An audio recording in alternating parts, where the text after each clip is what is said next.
Bible క్రైస్తవ మతం గురించి మాట్లాడదు, లేకపోతే కొన్ని రిచువల్స్ గురించి మాట్లాడదు, కానీ సిస్టమ్స్తో కూడిన ఒక కింగ్డమ్ గురించి మాట్లాడుతుంది. పరలోక రాజ్యం అనగా దేవుని యొక్క మైండ్ సెట్స్తో నడిచే ఒక రాజ్యం. దేవుని యొక్క కింగ్డమ్లో కూడా సిస్టమ్స్ ఉంటాయి.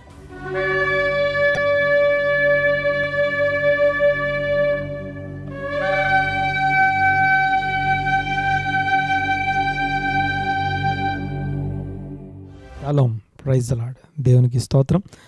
మరొక ఆదివారము ఇలాగున ఆయన సన్నిధిలో గడుపుటకు, ఆరాధించుటకు కృపనిచ్చిన దేవునికి స్తోత్రం చెల్లిస్తున్నాం. సమాధాన నిబంధన సంఘము షాలోమ్ కవెనెంట్ చర్చ్ విశ్వాసులకి, ఆ తర్వాత ఈరోజు కొత్తగా జాయిన్ అయిన వారందరికీ నా యొక్క హృదయపూర్వక వందనాలు. ఈ వారము మరొకసారి కొండ మీద ప్రసంగాన్ని ధ్యానించుటకు కృపనిచ్చిన ఆయనకే మహిమ కలుగునుగాక. కొండ మీద ప్రసంగము 13వ భాగము, the light of the world అనే మాటని ఈ దినం మనం ధ్యానం చేసుకుందాం. మత్తయి సువార్త 5వ అధ్యాయము 13వ వచనం నుంచి 19వ వచనం వరకు చదువుకున్న తర్వాత ఈ వారపు భాగంలోనికి మనం వెళ్దాము. The light of the world. Last week మనము the salt of the earth, the salt of the world, salt of the earth అనే మాటని లాస్ట్ వీక్ మనం మాట్లాడుకున్నాము. ఈరోజు దాని కంటిన్యూయేషన్ అనగా ఆ యొక్క కొండ మీద ప్రసంగంలో ఎక్కడైతే ఆ యొక్క ధన్యతల గురించి మాట్లాడిన next the salt of the earth, అదన్న వెంటనే the light of the earth, the light of the world. ఈ లోకమునకు మీరు వెలుగై ఉన్నారు అనే మాటని ఎదునుమన దాన్ని అర్థం చేసుకోవడానికి, అవగాహనలోనికి మనము దేవుని సహాయం కొరకు వాక్యం చదువుకున్న తర్వాత వాక్యం కొరకు ప్రార్థన చేసుకుందాం. ఒక్కసారి వాక్యం చదువుకుందాం. అందరం ఉన్న పలంగా ఏకీభవించి ఆ యొక్క వాక్య భాగాన్ని తీసి మత్తయి సువార్త 5వ అధ్యాయము 13 నుండి 19 వరకు చదువుకుందాం. మీరు లోకమునకు ఉప్పై ఉన్నారు. ఉప్పు నిస్సారమైతే అది దేని వలన సారం పొందును? అది బయట పారవేయబడి మనుషుల చేత త్రొక్కబడుటకే గాని మరి దేనికిని పనికిరాదు. మీరు లోకమునకు వెలుగై ఉన్నారు. కొండ మీద నుండి పట్టణము మరుగై ఉండనేరదు. మనుష్యులు దీపము వెలిగించి కొంచెము క్రింద పెట్టరు, కానీ అది ఇంట నుండి వారికి అందరికీ వెలిగించుటకై దీపస్తంభం మీదనే పెట్టుదురు. మనుష్యులు మీ సత్క్రియలను చూచి పరలోకమందున్న మీ తండ్రిని మహిమపరచునట్లు వారి ఎదుట మీ వెలుగు ప్రకాశింపనీయుడి. ధర్మశాస్త్రమునైనను ప్రవక్తల వచనములనైనను కొట్టివేయవచ్చితనని తలంచవద్దు. నెరవేర్చుటకే గాని కొట్టివేయుటకు నేను రాలేదు. ఆకాశమును భూమియు గతించిపోయిననే గాని ధర్మశాస్త్రం అంతయు నెరవేరు వరకు దాని నుండి ఒక పొల్లైనను ఒక సున్నా అయినను తప్పిపోదని నిశ్చయముగా మీతో చెప్పుచున్నాను. కాబట్టి ఈ ఆజ్ఞలలో మిగుల అల్పమైన ఒకదానినైనను మీరి మనుషులకు అలాగున చేయ బోధించువాడెవడో వాడు పరలోక రాజ్యంలో మిగుల అల్పుడనబడును. అయితే వాటిని గైకొని బోధించువాడెవడో వాడు పరలోక రాజ్యంలో గొప్పవాడనబడును. దేవునికి స్తోత్రం కలుగునుగాక. ఈరోజు ఆ యొక్క వాక్య భాగాన్ని కాంటెక్స్చువల్గా అర్థం చేసుకోవడానికి ట్రై చేద్దాం. కాంటెక్స్చువల్గా అనగా ఆ యొక్క కొండ మీద ప్రసంగంలో ప్రభువైన యేసుక్రీస్తు యొక్క స్టేజ్ ఎలా ప్రిపేర్ అయిందో, ఆ తర్వాత ఆ యొక్క కొండ మీద ప్రసంగం మొదలుపెట్టినప్పుడు, ఆయన ఆరంభించినప్పుడు నోరు తెరిచి పలికిన పదాలు అనగా ఆ యొక్క ఆ మాట ఏదైతే ఉందో, దేవునికి స్తోత్రం కలుగునుగాక. ఆత్మ విషయమై దీనులైన వారు ధన్యులు అని మొదలుపెట్టి ఆ యొక్క 8 ధన్యతలు స్టెప్ బై స్టెప్ మాట్లాడడం చూస్తాం. ఆ 8 మెట్లు, ఆ 8 ఆ యొక్క ధన్యతల గురించి మాట్లాడిన వెంటనే ఆ యొక్క మీరు లోకమునకు ఉప్పై ఉన్నారు అనే మాట చెప్పిన తర్వాత, ఓకే, పోయిన వారం మనము లోకమునకు ఉప్పు అనే మాటని చాలాసేపు మాట్లాడుకున్నాము. ఈ దినము ఆ యొక్క లోకమునకు మీరు వెలుగై ఉన్నారు అనే మాటని కాంటెక్స్చువల్గా అర్థం చేసుకోక ముందు ఒక్కసారి దాన్ని ఏమనాలంటే లైట్ని బిబ్లికల్గా అనగా బిబ్లికల్ కాన్సెప్ట్లో నుంచి ఒక్కసారి లైట్ని అర్థం చేసుకొని ఆ తర్వాత కాంటెక్స్చువల్గా అక్కడ ఉన్నటువంటి ఆ యొక్క సందర్భానుసహితమైనటువంటి వాక్య అర్థం ఏంటో లాస్ట్లో చూసుకుందాం. దేవునికి స్తోత్రం కలుగునుగాక. లైట్ గురించి మాట్లాడేటప్పుడు ద ఫస్ట్ ఆదికాండం మొదలు పెట్టగానే 1వ అధ్యాయంలోనే లెట్ దేర్ బి లైట్ అని దేవుని స్వరం పలుకడం, ద ఫస్ట్ మాటని మనం చూస్తాం. Let there be light. దేవునికి స్తోత్రం కలుగునుగాక. ద ఫస్ట్ క్రియేషన్, లేకపోతే ఫస్ట్ కరెక్టివ్ క్రియేషన్ అని చెప్పాలి. ఓకే, భూమి నిరాకారంగాను శూన్యంగా ఉండెను, చీకటి అగాధ జలముల మీద కమ్మి ఉండెను.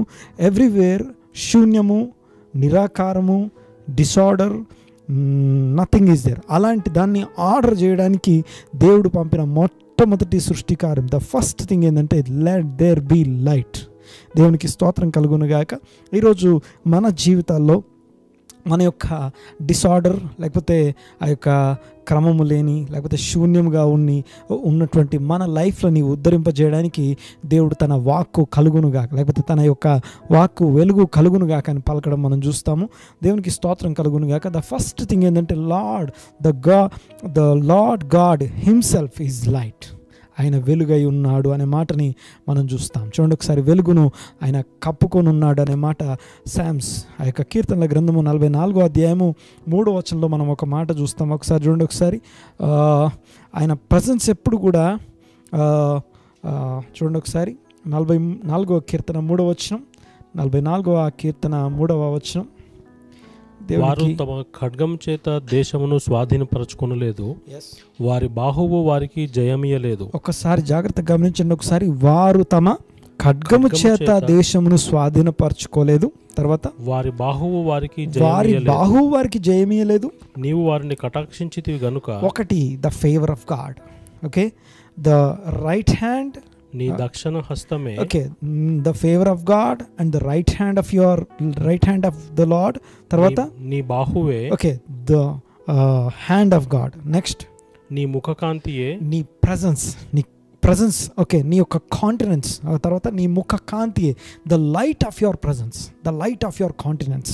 తర్వాత వారికి విజయము కలుగజేశాను. Yes, praise the Lord. చూడండి ఒకసారి, విజయం కలుగజేసింది ఎవరంటే ఆ యొక్క వెలుగు అనే మాట మనం చూస్తాం. ఆ తర్వాత 104వ కీర్తన 2వ వచనం చూడండి ఒకసారి, 104వ కీర్తన 2వ వచనంలో మనం చూస్తే ఒకసారి ఇక్కడ చూడండి ఒకసారి, వెలుగును దేవుడు వస్త్రంగా ధరించుకున్నాడు అనే మాట చూస్తాం.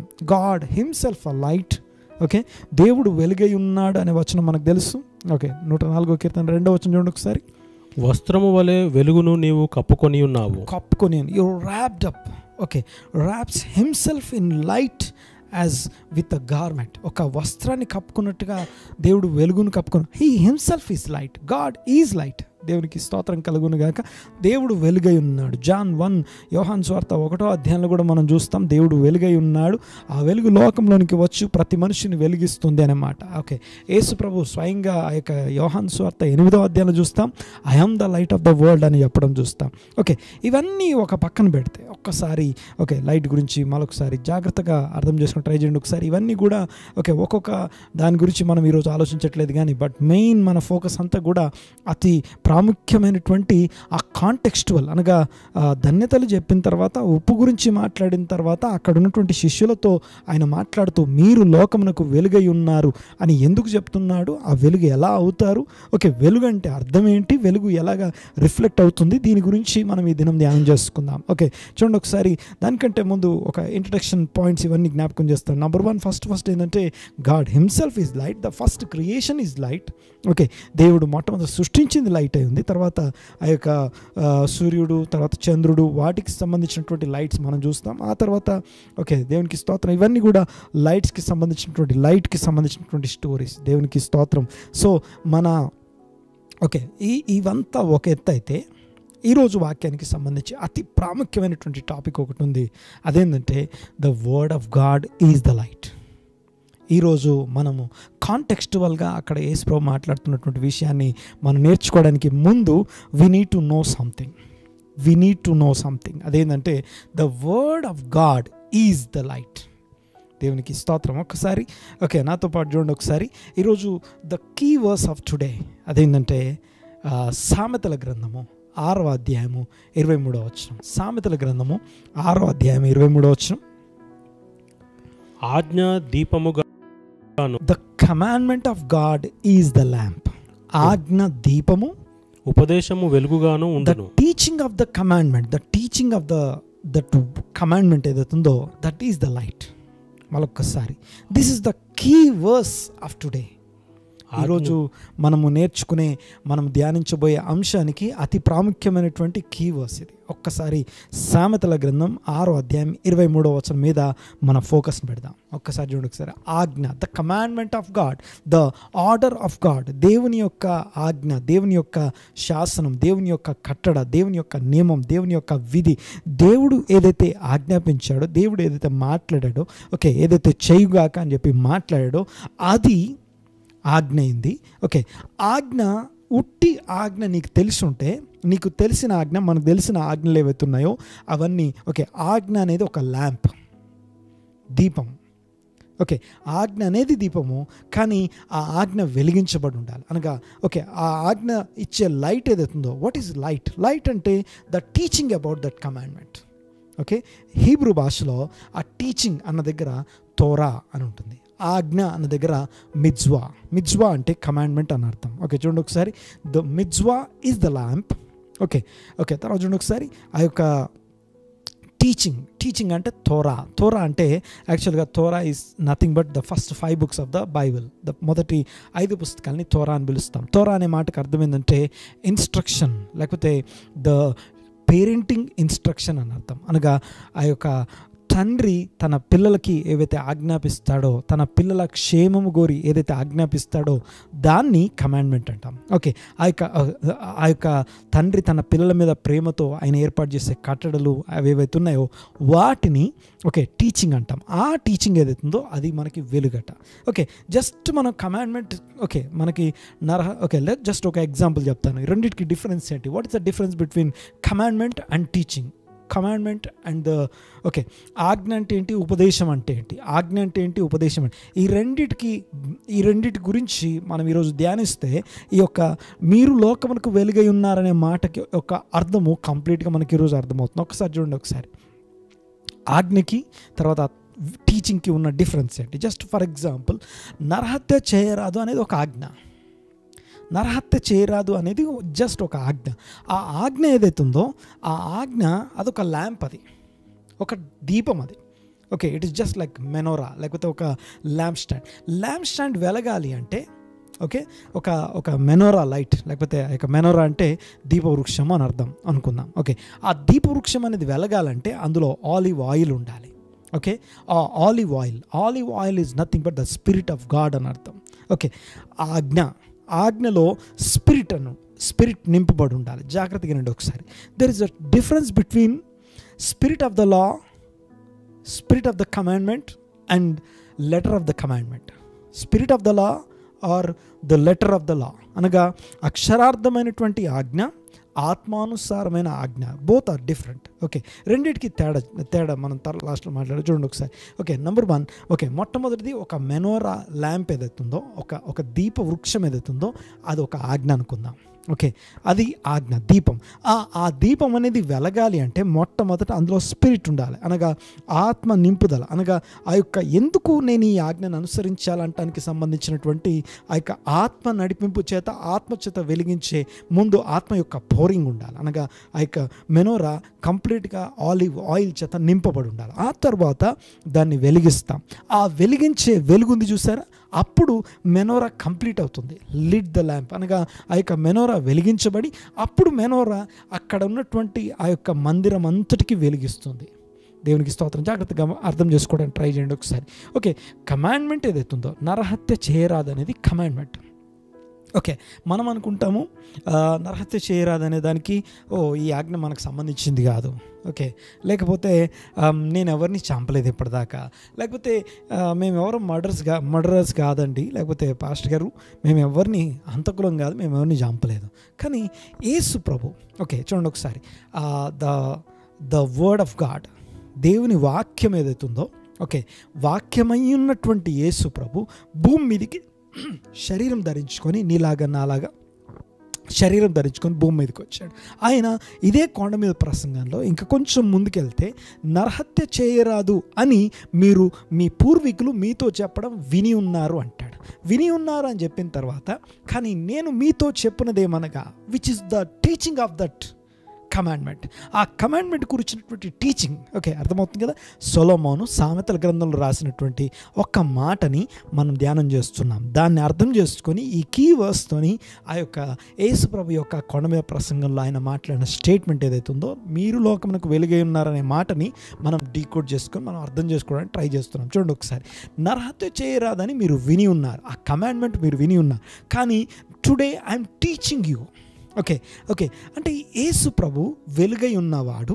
ఓకే, ఆ యొక్క దీపమైనటువంటి ఆజ్ఞ లెటర్ కలిగి ఉన్నారు అందరూ కూడా, అనగా the letter of the law, అనగా లెటర్ ఆఫ్ ద కమాండ్మెంట్, అనగా అక్షరార్థమైనటువంటి నరహత్య చేయరాదనే ఆజ్ఞ కలిగి ఉన్నటువంటి వాళ్ళని వెలిగించడానికి ఆత్మ నింపుదల కలిగినటువంటి ఆత్మచేత నింపబడినటువంటి ఆ యొక్క పరిశుద్ధాత్మ చేత నడిపించబడుతున్న ప్రభుని యేసుక్రీస్తు ఆ రోజున వారికి బోధిస్తూ చెప్తున్న మాట, నరహత్య చేయరాదని మీరు విని ఉన్నారు, కానీ which is okay what is the spirit of that commandment. దాంట్లో ఉన్నటువంటి స్పిరిట్ ఎలా వెలిగిస్తుంది అంటే టీచింగ్ని అక్కడ ఇస్తున్నాడు. ఏం టీచింగ్ అంటే చూడండి ఒకసారి, ఒకటి, నువ్వు ఎవరి మీదన్నా కోప్పడ్డావా, దట్ ఈస్ ద ఒక లెవెల్ ఆఫ్ నరహత్య. ఎవరి మీదనన్నా కోప్పడితే నరహత్య చేశాము. ఓకే, నీ సహోదరుని చూసి కోప్పడ్డావంటే నువ్వు నరహత్య చేస్తున్నావు. 2, నీ యొక్క సహోదరుని చూసి వ్యర్థుడా అన్నావు అంటే, అనగా ఓకే, దేవుడు సృష్టించినటువంటి సృష్టిలో, ఓకే, దేవుడు తన సృష్టిలో అన్నీ కూడా మంచి వాటిని తయారు చేస్తాడు, అనగా మంచిదైనట్టు చూసేదాకా ఆయన వదిలిపెట్టలే. ఓకే, మంచిదైనట్టు చూసేదాకా ఆయన సృష్టిని ముగించలేదు. అలాంటిది దేవుడు సృష్టించినటువంటి ఒక మనిషిని పట్టుకొని వ్యర్థుడా అని నువ్వు అంటున్నావు అంటే you are killing that person. నరహత్య చేయరాదు. నెక్స్ట్ నెంబర్ 3, మూడోది ఏంటంటే, నీ సహోదరుని చూసి ద్రోహి, దోషం చేసిన వాడా. ఓకే, సో దేవుడు సృష్టించినటువంటి ఒక వ్యక్తిని దోషం చేసిన వాడా, అపరాధి, ద్రోహి అని మాట్లాడుతున్నప్పుడు, ఓకే, ఇది 3rd level of murder. 3 different levels of murder, అనగా కోప్పడితే నరహత్య, రెండవది ద్రోహి, ఫూల్ అంటే వ్యర్థుడా అంటే, మూడోది ద్రోహి అంటే, ఈ 3 డిఫరెంట్ లెవెల్స్ ఆఫ్ నరహత్య అంటే దాని meaning, the spirit of that commandment is the teaching. అర్థమవుతుందిగా నేను మాట్లాడేది. చూడండి ఒకసారి, ద కమాండ్మెంట్ ఏదైతే ఉందో, దేవుని ఆజ్ఞ అనేది ల్యాంప్ అట. Okay, we are all having lamp, we are all lamps. Okay, మనము దీపమై ఉన్నాము. ఆ దీపం ఏం చేయాలంటే టీచింగ్ చేత వెలిగించబడాలి. ఎప్పుడు టీచింగ్ చేత వెలిగించబడతాయంటే, ఓకే, దావీదు అంటాడు, నేను దివారాత్రము ఆనందించుచు నీ వాక్యమునందు, ధర్మశాస్త్రమునందు ఆనందించుచు ధ్యానించువాడు ధన్యుడు అని చెప్తున్నాడు. ఒక్కసారి అర్థం చేసుకోవడానికి ట్రై చేయండి. The word of God is the light. Okay, దాని గురించి ఆ యొక్క సొలొమోను రాసిన మాటని మనం మాట్లాడుకున్నాం. ఓకే, ఇంకా మనం చాలా మాట్లాడుకోవాల్సిన విషయాలు ఉన్నాయి. ఓకే, తర్వాత ఇది ఎలాగ పనిచేస్తుందో కూడా ఎగ్జాంపుల్తో మనము దాన్ని స్టడీ చేద్దాం. దానికంటే ముందు the word of God is the light అంటానికి సంబంధించిన కొన్ని మాటలు నేను గుర్తు చేస్తున్నాను. చూడండి ఒకసారి, 119వ కీర్తన 105వ వచనంలో దావీదు ఏమంటున్నాడు చూడండి ఒకసారి, the word of God is the light. Okay, చూడండి ఒకసారి, 119వ కీర్తన 105వ వచనం, 119వ కీర్తన 105వ వచనం, the word is lamp unto my feet and the light unto my path. అనగా నీ వాక్యము నా పాదములకు దీపము, నా త్రోవలకు వెలుగై ఉన్నది. చదువు ఒకసారి, నీ వాక్యము నా పాదములకు దీపమును, నీ వాక్యము నా పాదములకు దీపము, నా త్రోవకు వెలుగునై ఉన్నది. ఓకే, అంటే నీ వాక్యమే నాకు వెలుగైంది. ఓకే, తర్వాత చూడండి ఒకసారి, నెక్స్ట్ 119వ కీర్తన 130వ వచనం చూద్దాం. 119వ కీర్తన 130వ వచనం, నీ వాక్యములు వెల్లడి అగుట తోడనే వెలుగు కలుగును. నీ వాక్యము వెల్లడి అయిపోయిందా? ఓకే, అంటే రివీల్ చేయబడిందా? టీచింగ్ రివీల్ చేయబడిందా? వెంటనే ఎక్కడ లేని వెలుగు వచ్చేస్తుంది. అవి తెలివి లేని వారికి తెలివి కలిగించును. వాళ్ళొకసారి 130వ వచనం, నీ వాక్యములు వెల్లడి అగుట తోడనే వెలుగు కలుగును. వెల్లడి అగుట తోడనే, the entrance of thy word giveth light, the entrance of thy word. Okay, నీ వాక్యం అలా ఎంటర్ అవగానే ఎక్కడ లేని లైట్ వచ్చేస్తుంది. ఓకే, నీ వాక్యం వెల్లడి అగుట చూడనే, వెల్లడైన తోడనే వెలుగు కలుగును.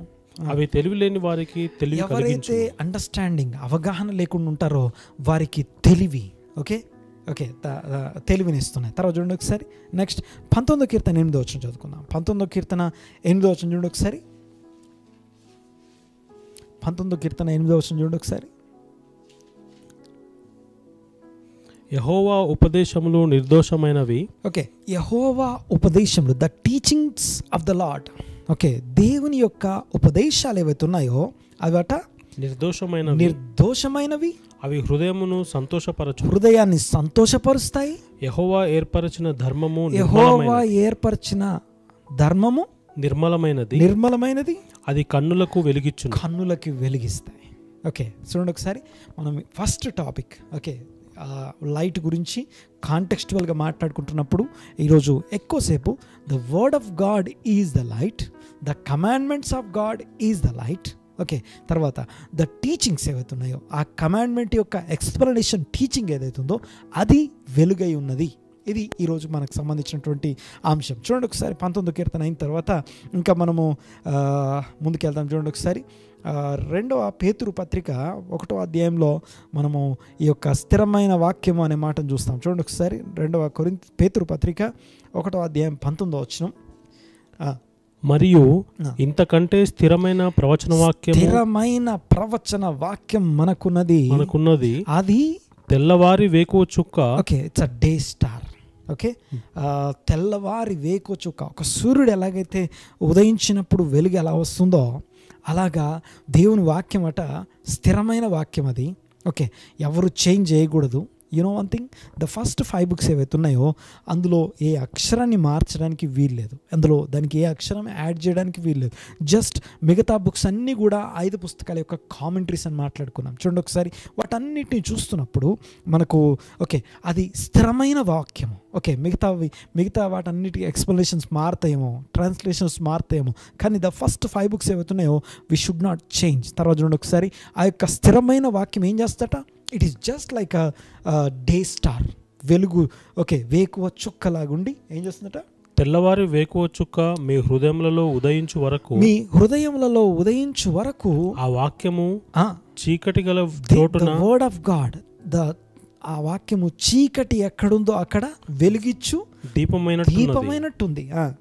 దాని యందు మీరు లక్ష్యముంచిన ఎడల, focus on that light, the word of light. The word is light. This is the first thing today we are learning. Today's our topic. చూడండి ఒకసారి ఈరోజు మనం నేర్చుకునే అతి ప్రాముఖ్యమైన అతి ఇంపార్టెంట్ విషయం ఏంటంటే, okay, the centre of today's word ఏంటంటే the word of God is the light. Okay, దీనికి you are the light of the world అంటానికి సంబంధం ఏంటి? ఓకే, కొంచెం వివరంగా మాట్లాడుకుందాం. చూడండి ఒకసారి ఇక్కడ ఈ మాట విన్న తర్వాత మన ఇంకొక నెక్స్ట్ లెవెల్ ఏంటంటే the eye is the light అనే మాట చూస్తాం.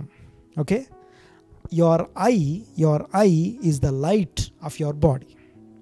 నీ కన్ను నీ దేహమునకు దీపమై ఉన్నది. అదే మత్తయి సువార్త 6వ అధ్యాయం 19వ వచనం చదువుదాం ఒకసారి. మత్తయి సువార్త 6వ అధ్యాయం 19వ వచనం. భూమి మీద మీ కొరకు ధనమును కూర్చుకొనవద్దు. ఇక్కడ చిమ్మటయు తుప్పును తినివేయును, దొంగలు కన్నము వేసి దొంగిలిదరు. పరలోకమందు మీ కొరకు ధనమును కూర్చుకొనుడి, అచ్చట చిమ్మట అయినను తుప్పైనను దాన్ని తినివేయదు. దొంగలు కన్నము వేసి దొంగిలరు. నీ ధనం ఎక్కడ నుండునో అక్కడనే నీ హృదయం ఉండును. దేహమునకు దీపము కన్నే గనుక. దేహమునకు దీపము కన్నే. ఎన్నో వచనం అది? 22వ వచనం. మత్తయి సువార్త 6వ అధ్యాయం 22వ వచనం చదువుదాం ఒకసారి. మత్తయి సువార్త 6వ అధ్యాయం 22వ వచనం. నీ దేహమునకు దీపము కన్నే గనుక నీ కన్ను తేటగా ఉండిన ఎడల. నీ కన్ను, ఓకే, దీపము అని వచ్చిన ప్రతిసారి, ఓకే, దీపము అని బైబిల్లో కనపడ్డ ప్రతిసారి the lamp. What is the lamp అంటే ద 7 ఏమంటామంటే ఆ 7 క్యాండిలబ్రా, 7 లైట్ క్యాండిలబ్రా అనగా 7 దీపాలు ఉన్నటువంటి ఆ యొక్క మెనోరా లైట్, ఆ యొక్క దీప వృక్షము అని అర్థం. ఆ యొక్క దీప వృక్షము అని అర్థం. చూడండి ఒకసారి, your I is the light, your I is the light of your body. అయితే ఆ ఐ వెలిగించబడాలట. ఓకే, ఐ వెలిగించబడ్డం అంటే అర్థం ఏంటో తెలుసా? ఓకే, సేమ్, వేరే కొత్త టాపిక్ ఏం మాట్లాడుకోవట్లేదు. ఓకే, నీ యొక్క ఐ అంటే ఈజ్, ఓకే, యేసు నీ యొక్క న్యాచురల్ ఐ గురించి మాట్లాడలేదు. ఓకే, న్యాచురల్ ఐ ఏదైతే ఉందో ఓకే మనకు అన్నీ కనపడుతున్నట్టే ఉంటుంది. నేను మాట్లాడితే అర్థమవుతుంది కదా, మనకు అన్నీ కనపడుతున్నట్టే ఉంటుంది. కానీ ఆ యొక్క లవోదికయ సంఘం గురించి సంఘానికి ఒక రాస్తూ ఆ యొక్క ప్రకటన గ్రంథంలో 3వ అధ్యాయంలో మనం చూస్తాం. ఒక్కసారి ఆ లవోదికయ సంఘానికి చూడండి, ఒకసారి అక్కడ ఉన్న పరిస్థితి ఒకసారి చూడండి. ఒకసారి లవోదికయ సంఘం అనగా రెవల్యూషన్ ప్రకటన గ్రంథం 3వ అధ్యాయం 14వ వచనం అనుకుంటా. లవోదికయలో ఉన్న సంఘపు దూతకు ఇలాగు వ్రాయము, ఎస్, ఆమెన్ అనువాడును నమ్మకమైన సత్య సాక్షియు దేవుని సృష్టికి ఆదియునైన వాడు చెప్పు సంగతులు ఏవనగా నీ క్రియలను నేను ఎరుగుదును, నీవు చల్లగానైనను వెచ్చగానైనను లేవు, నీవు చల్లగానైనను వెచ్చగానైనను ఉండిన మేలు, నీవు వెచ్చగానైనను చల్లగానైనను ఉండక నులువెచ్చనగా ఉన్నావు గనుక నేను నిన్ను నా నోట నుండి ఉమ్మివేయ ఉద్దేశించుచున్నాను. ఓకే, ఒక్కసారి చూడండి ఒకసారి. Number 1, next continue. నీవు దౌర్భాగ్యుడవును, దిక్కుమాలిన వాడవును, దరిద్రుడవు, గ్రుడ్డివాడవును.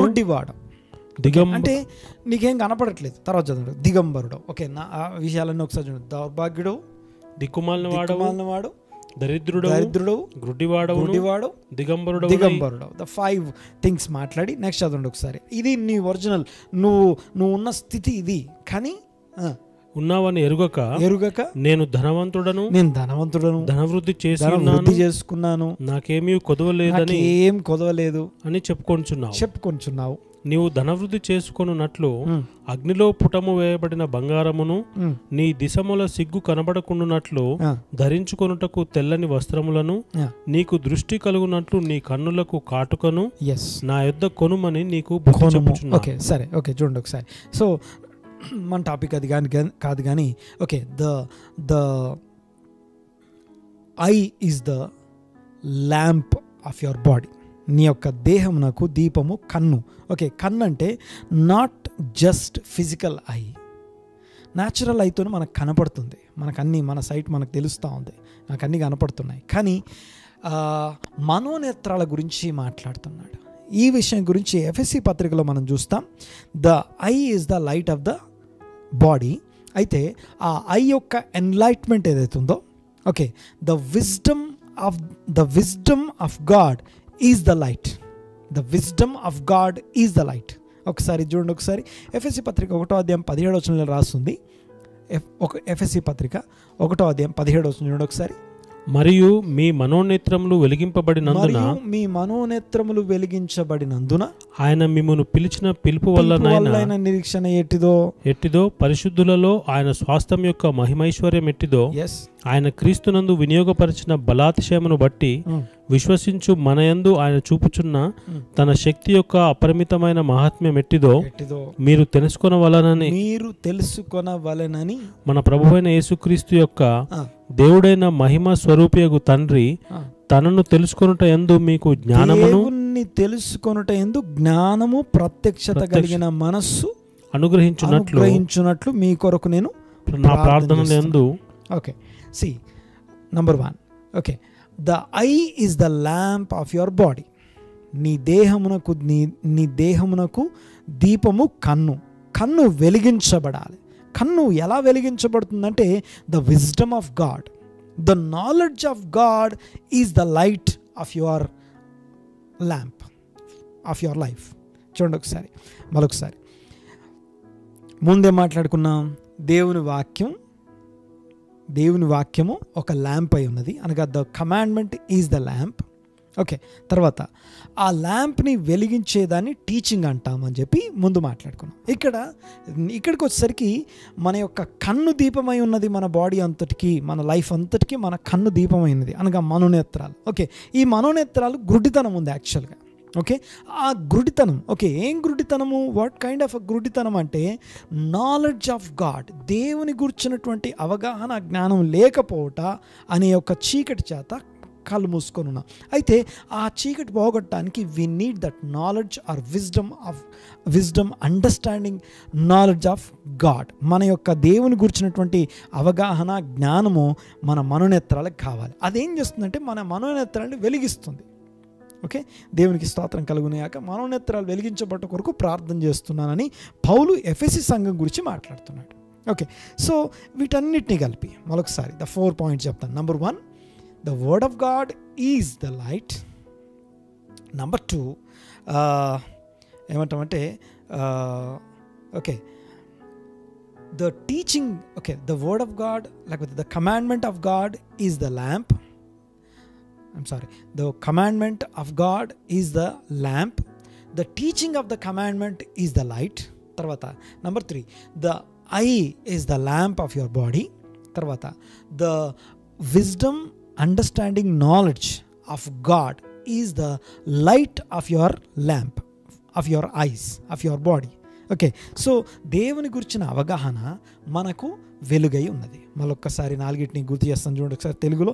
నంబర్ 1, మొట్టమొదటిది ఆజ్ఞ దీపము. ఆ ఆజ్ఞను గురించిన ఉపదేశం ఏదైతుందో అది మనకు వెలుగై ఉన్నది. ఆ వాక్యమే మన పాదములకు దీపమై ఉన్నది, మన త్రోవలకి వెలుగై ఉన్నది. Okay, so word of God is the lamp. Second టాపిక్లో వచ్చేసరికి ద ఐ, దేవుని మన యొక్క కన్ను మన యొక్క దేహానికి వెలుగై ఉన్నది. కన్ను చీకటి ఉండడం, కన్నుకు ఓకే ల్యాంప్ ఉండడం వేరు, ల్యాంప్ వెలిగి ఉండడం వేరు. ఓకే, మాట్లాడుకున్నాం కదా, ల్యాంప్ ఉండడం వేరు, ల్యాంప్ వెలిగించబడి ఉండడం. ఓకే, మనం వెలిగించబడి ఉండాలి అంటే అర్థం ఏంటంటే ఓకే, మన కన్ను దేహానికి దీపము, ఆ దీపము వెలిగించబడాలంటే the understanding of the knowledge of God. Okay, దేవుని గురించినటువంటి ఆ యొక్క జ్ఞానం ఏదైతుందో, అవగాహన ఏదైతుందో అది మన మనోనేత్రాన్ని వెలిగిస్తుంది. దేవునికి స్తోత్రం కలుగునుగాక. అలా వెలిగించబడిన వారు ఎవరైతే ఉన్నారో వారు లోకమునకు వెలుగై ఉన్నారు. వారు లోకమునకు వెలుగై ఉన్నారు. వై అండ్ హౌ కొంచెము డీటెయిల్గా మాట్లాడుకుందాం. చూడండి ఒకసారి, మొట్టమొదటి దాని దగ్గర నుంచి మొదలు పెడతాం. ఆజ్ఞ దీపము. ఓకే, ఆజ్ఞ దీపము. ఆ ఆజ్ఞకి సంబంధించిన టీచింగ్ వెలుగై ఉన్నది. అక్కడి నుంచి స్టార్ట్ చేద్దాం. ఒక్కసారి ఆదాము హవ్వలను ఒకసారి గుర్తు చేస్తాను. The first commandment of the బైబిల్లోకి వెళ్ళా మొట్టమొదటి ఆజ్ఞని మనం కాసేపు మాట్లాడుకుందాం. చూడండి ఒకసారి, కొంచెము మన మనసులను విశాలపరచుకొని ఆ యొక్క ఆజ్ఞల్ని అర్థం చేసుకోవడం, ఆజ్ఞను గురించిన అవగాహన కలిగి ఉండడం. దేవునికి స్తోత్రం. ఆజ్ఞలు ఏ తరంలో ఉన్నా ఆజ్ఞలే. నేను మాట్లాడితే అర్థమవుతుంది కదా, ఆజ్ఞలు ఏ తరంలో ఉన్న ఆజ్ఞలే. ఓకే, కొత్త నిబంధనలకు వచ్చిన తర్వాత మనకు ఆజ్ఞలు లేవు అనటానికి అవకాశం లేదు. Okay, so that's not correct. Okay, ఆ యొక్క యోహాను పత్రికలో రాస్తుంది, మొదటి యోహాను పత్రికలో 5వ అధ్యాయంలో మనకు రాస్తుంది, దేవుని ప్రేమించుట అనగా మనమాయన ఆజ్ఞలు గైకొనుటయే దేవుని ప్రేమించుట. లెట్ మీ టెల్ యూ, ఆజ్ఞని హీబ్రూ భాషలో మిజ్వా అంటాం. మిజ్వా అంటే ఆజ్ఞ, మిజ్వోత్ అంటే కమాండ్మెంట్స్, ఆజ్ఞలు అని అర్థం. చూడండి ఒకసారి, ఆ యొక్క మిజ్వా అనే పదము జావా అనే పదం నుంచి పుడుతుంది. జావా అనే మాటకి కనెక్టెడ్ అని అర్థం. ఓకే, నేను నిజమైన ద్రాక్షవల్లిని, తీగలు మీరు, నా మాటలు లేదా నా ఆజ్ఞలు మీలో నిలిచి ఉంటే, మీరు నా ఆజ్ఞల యందు నిలిచి ఉంటే, అంటే నేను చెప్పింది చెప్పినట్టు చేస్తూ ఉంటే అప్పుడు మీరు నాలో నిలిచి ఉన్నట్టు లెక్క. అంటే we are both connected each other. అనగా ఎప్పుడు నేను యేసు అనబడుతున్న నిజమైన ద్రాక్షవల్లితో ఎప్పుడు కనెక్ట్ అయి ఉంటానంటే, యేసు చెప్పే ఆజ్ఞలు నేను పాటిస్తున్నప్పుడు నేను కనెక్ట్ అయి ఉంటాను. కనెక్ట్ అయి ఉన్నప్పుడు ఏం చేస్తున్నానంటే, ఓకే చూడండి ఒకసారి, వితౌట్ మిజ్వా అనగా వితౌట్ కమాండ్మెంట్స్, ఆజ్ఞలు లేకుండా, ఆజ్ఞలు అనుసరించకుండా దేవుని ప్రేమించుట అనే దానికి అర్థం లేదు. ఓకే, ద లవ్ లాంగ్వేజ్ అంటాం. కొన్నిసార్లు నోటి మాటలు ఎక్స్ప్రెస్ చేసి నేను నిన్ను ప్రేమిస్తున్నానని చెప్పవచ్చు. కొన్నిసార్లు కొన్ని వస్తువులు, కొన్ని గిఫ్ట్స్ అనగా వాళ్ళకిష్టమైంది ఇచ్చి నేను నిన్ను ప్రేమిస్తున్నానని చెప్పవచ్చు. లేదా మనకిష్టమైంది వాళ్ళకిచ్చి నేను నిన్ను ప్రేమిస్తున్నానని చెప్పు. ఇవన్నీ మనుషులు చెప్పడానికి బాగుంటాయి, కానీ దేవునికి ఇవన్నీ కాదు. దేవుని కొరకు మనము ప్రేమించే భాష చెప్పాలి. కొన్నిసార్లు భుజం మీద చేసి ముట్టుకొని ఓకే ప్రేమతో నేను ప్రేమిస్తున్నాను తట్టి చెప్పచ్చు, ఓకే కౌగిలించుకొని చెప్పచ్చు. కానీ దేవునితో ప్రేమించే ప్రేమ భాష ఎలా ఉంటుందంటే, by obeying his commandments is the language of your love towards your God. నీ దేవుని నువ్వు ప్రేమించే ప్రేమ భాష ఏంటంటే నువ్వు ఆయన ఆజ్ఞలు గైకొనుట. మరొకసారి ఆ ఆజ్ఞ దీపమై ఉన్నది.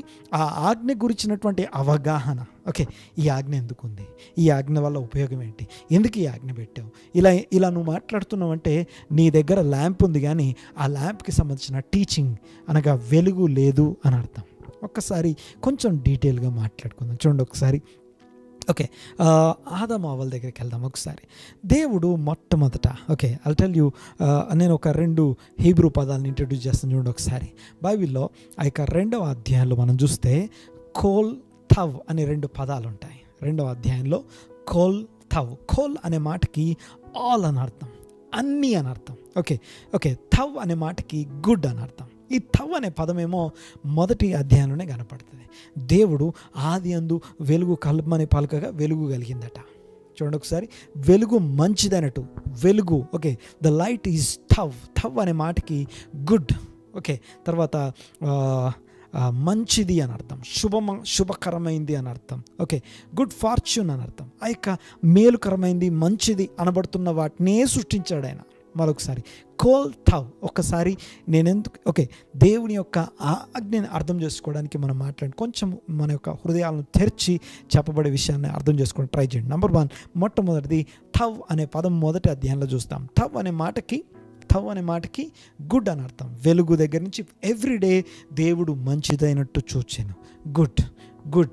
గుడ్ అది మంచిదైనట్టు చూచాను. అప్పుడు అస్తమయమును ఉదయమును కలుగగా ఒక దినమాయన. అంటే దేవుడు మంచిదైనట్టు చూసేదాకా దినం అవ్వట్లేదు.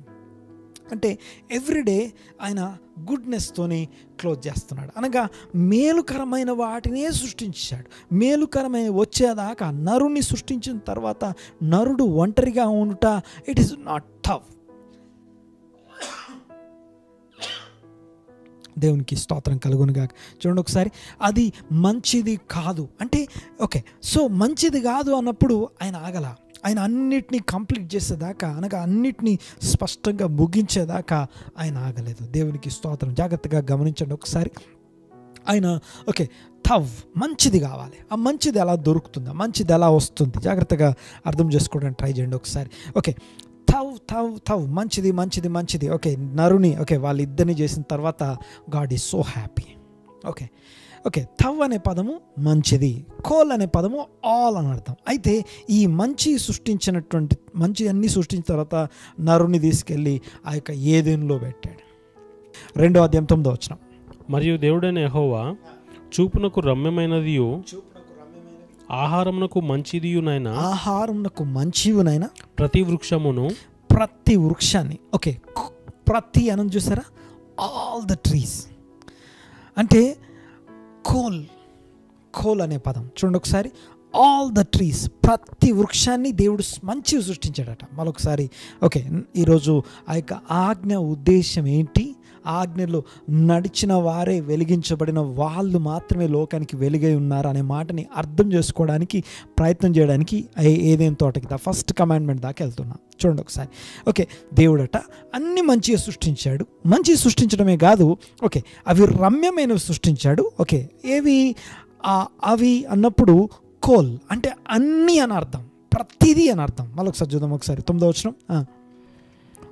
మరియు దేవుడైన యెహోవా చూపునకు రమ్యమైనవి ఆహారమునకు మంచిదియునైనా ప్రతి వృక్షమును ఆ తోట మధ్యను జీవవృక్షమును మంచి చెడ్డలు తెలివినిచ్చు వృక్షమును నేల నుండి మొలిపించాను. ఓకే, మరియు ఆ తోటను తడుపుటకు ఓకే చూడండి ఒకసారి. దేవుడు అన్ని మంచివి పెట్టాడు, డిజైరబుల్. ఓకే, ఆహారంకు మంచివి, చూపునకు రమ్యమైన అన్ని పెట్టాడట. ఒకసారి 15వ వచనం చూడండి ఒకసారి. మరియు దేవుడైన యెహోవా నరుని తీసుకొని, ఓకే అప్పటికి అవ్వలేదు, ఓకే నరుడు తీసుకొని ఎక్కడ పెట్టాడట, ఏదేను తోట. ఒకటి రెస్పాన్సిబిలిటీ అంట, సేద్యపరచడానికి, కాచుటకు దానిలో ఉంచాను. నెక్స్ట్ ఓకే, ఈ తోటలో ఉన్న ప్రతి వృక్షం ఏంటిది, థవ్ అండ్ కోల్. అర్థమవుతుంది నేను మాట్లాడేది. కోల్ అంటే ఆల్ అని అర్థం, అన్నీ అని అర్థం. తవ్ అంటే good. All the good things are for you. అన్నీ మంచి అని నీకే. చదవండి ఒకసారి నెక్స్ట్. మరియు దేవుడైన యెహోవా ఈ తోటలోనున్న ప్రతి వృక్ష ఫలమును నీవు నిరభ్యంతరముగా తినవచ్చు. నిరభ్యంతరంగా తినవచ్చు. అయితే మంచి చెడ్డల తెలివినిచ్చు మంచి చెడ్డలను, గుడ్ అండ్ ఈవిల్, తెలివినిచ్చే వృక్ష ఫలమును తినకూడదు. Okay, this is the first commandment of the book, the first commandment of the history. Okay, దేవుని యొక్క మొట్టమొదటి ఆజ్ఞ ఏంటంటే, ఒక్కసారి ఆ ఆజ్ఞను ఒక్కసారి చూడండి. ఒకసారి ఆజ్ఞ వేరు, ఆ ఆజ్ఞకి సంబంధించిన ఉపదేశం, టీచింగ్ వేరు. ఓకే, ఆజ్ఞ ల్యాంప్ అయి ఉన్నది. ఆ ఆజ్ఞకి సంబంధించిన టీచింగ్ ఏదైతుందో అది మనకి దాన్ని ఏమంటాం, light. Okay, lamp and light. Okay, తర్వాత చూడండి ఒకసారి. ఓకే, కమాన్, ఇది అర్థం చేసుకోవడానికి ట్రై చేద్దాం. చూడండి ఒకసారి, మళ్ళొకసారి. ఓకే, ఆ తోట చెట్లలోని ఫలములన్నీ గుడ్, అవి కోల్ thou. Okay, all the good and all the good things for you only. All అన్న తర్వాత ఆల్ ఉండాలి కదా, కానీ ఆ ఆల్లో ఓకే ఆల్ ద థవ్ అని అనబడుతున్నటువంటి, కోల్ థవ్ అనబడుతున్న దాంట్లో ఒకటి మిస్ అవుతుంది. కానీ తోట మధ్యలో ఉన్నటువంటి ఏం చేయాలట, మంచి చెడులను తెలివినిచ్చే, okay you know good and evil, good and ఈవిల్ని తెలివినిచ్చేటటువంటి ఆ వృక్ష ఫలం మాత్రం తినకండి.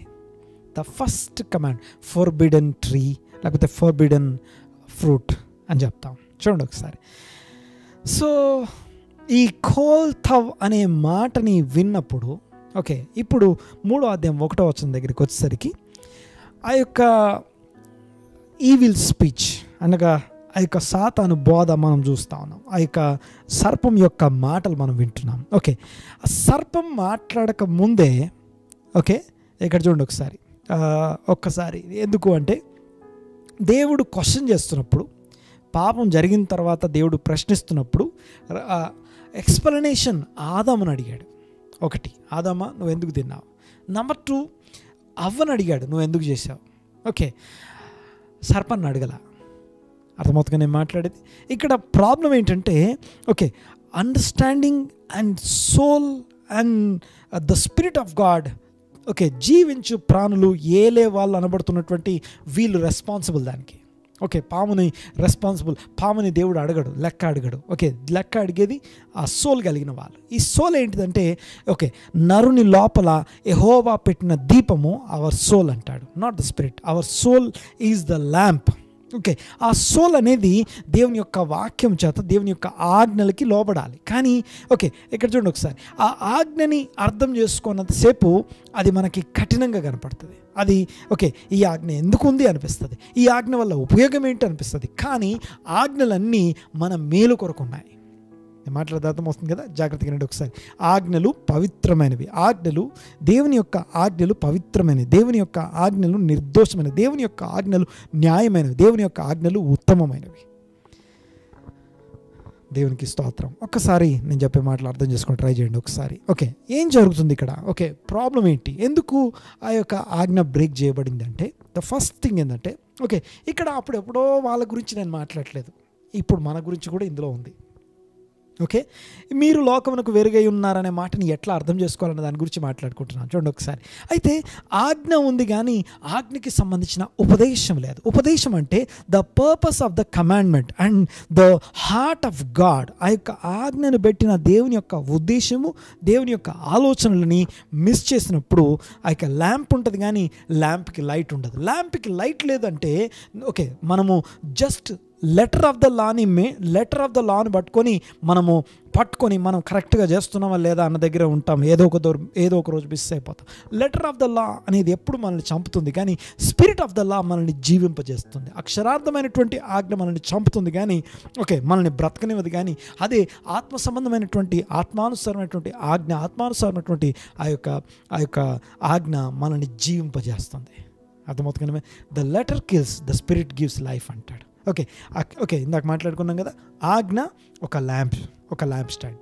ఆజ్ఞ అనేది ల్యాంప్ స్టాండ్. కానీ ఆ ఆజ్ఞ వెలుగుతూ ఉండాలి. అనగా వెలగడం అంటే అర్థం ఏంటంటే the teaching of God. What is the teaching of God? Teaching of God అనేది అందులో ఆ యొక్క ల్యాంప్ స్టాండ్ వెలగాలి అంటే ముందు దాంట్లో ఆయిల్ ఉండాలి, అనగా ద స్పిరిట్ ఉండాలి. అంటే what is the purpose of the lamp stand?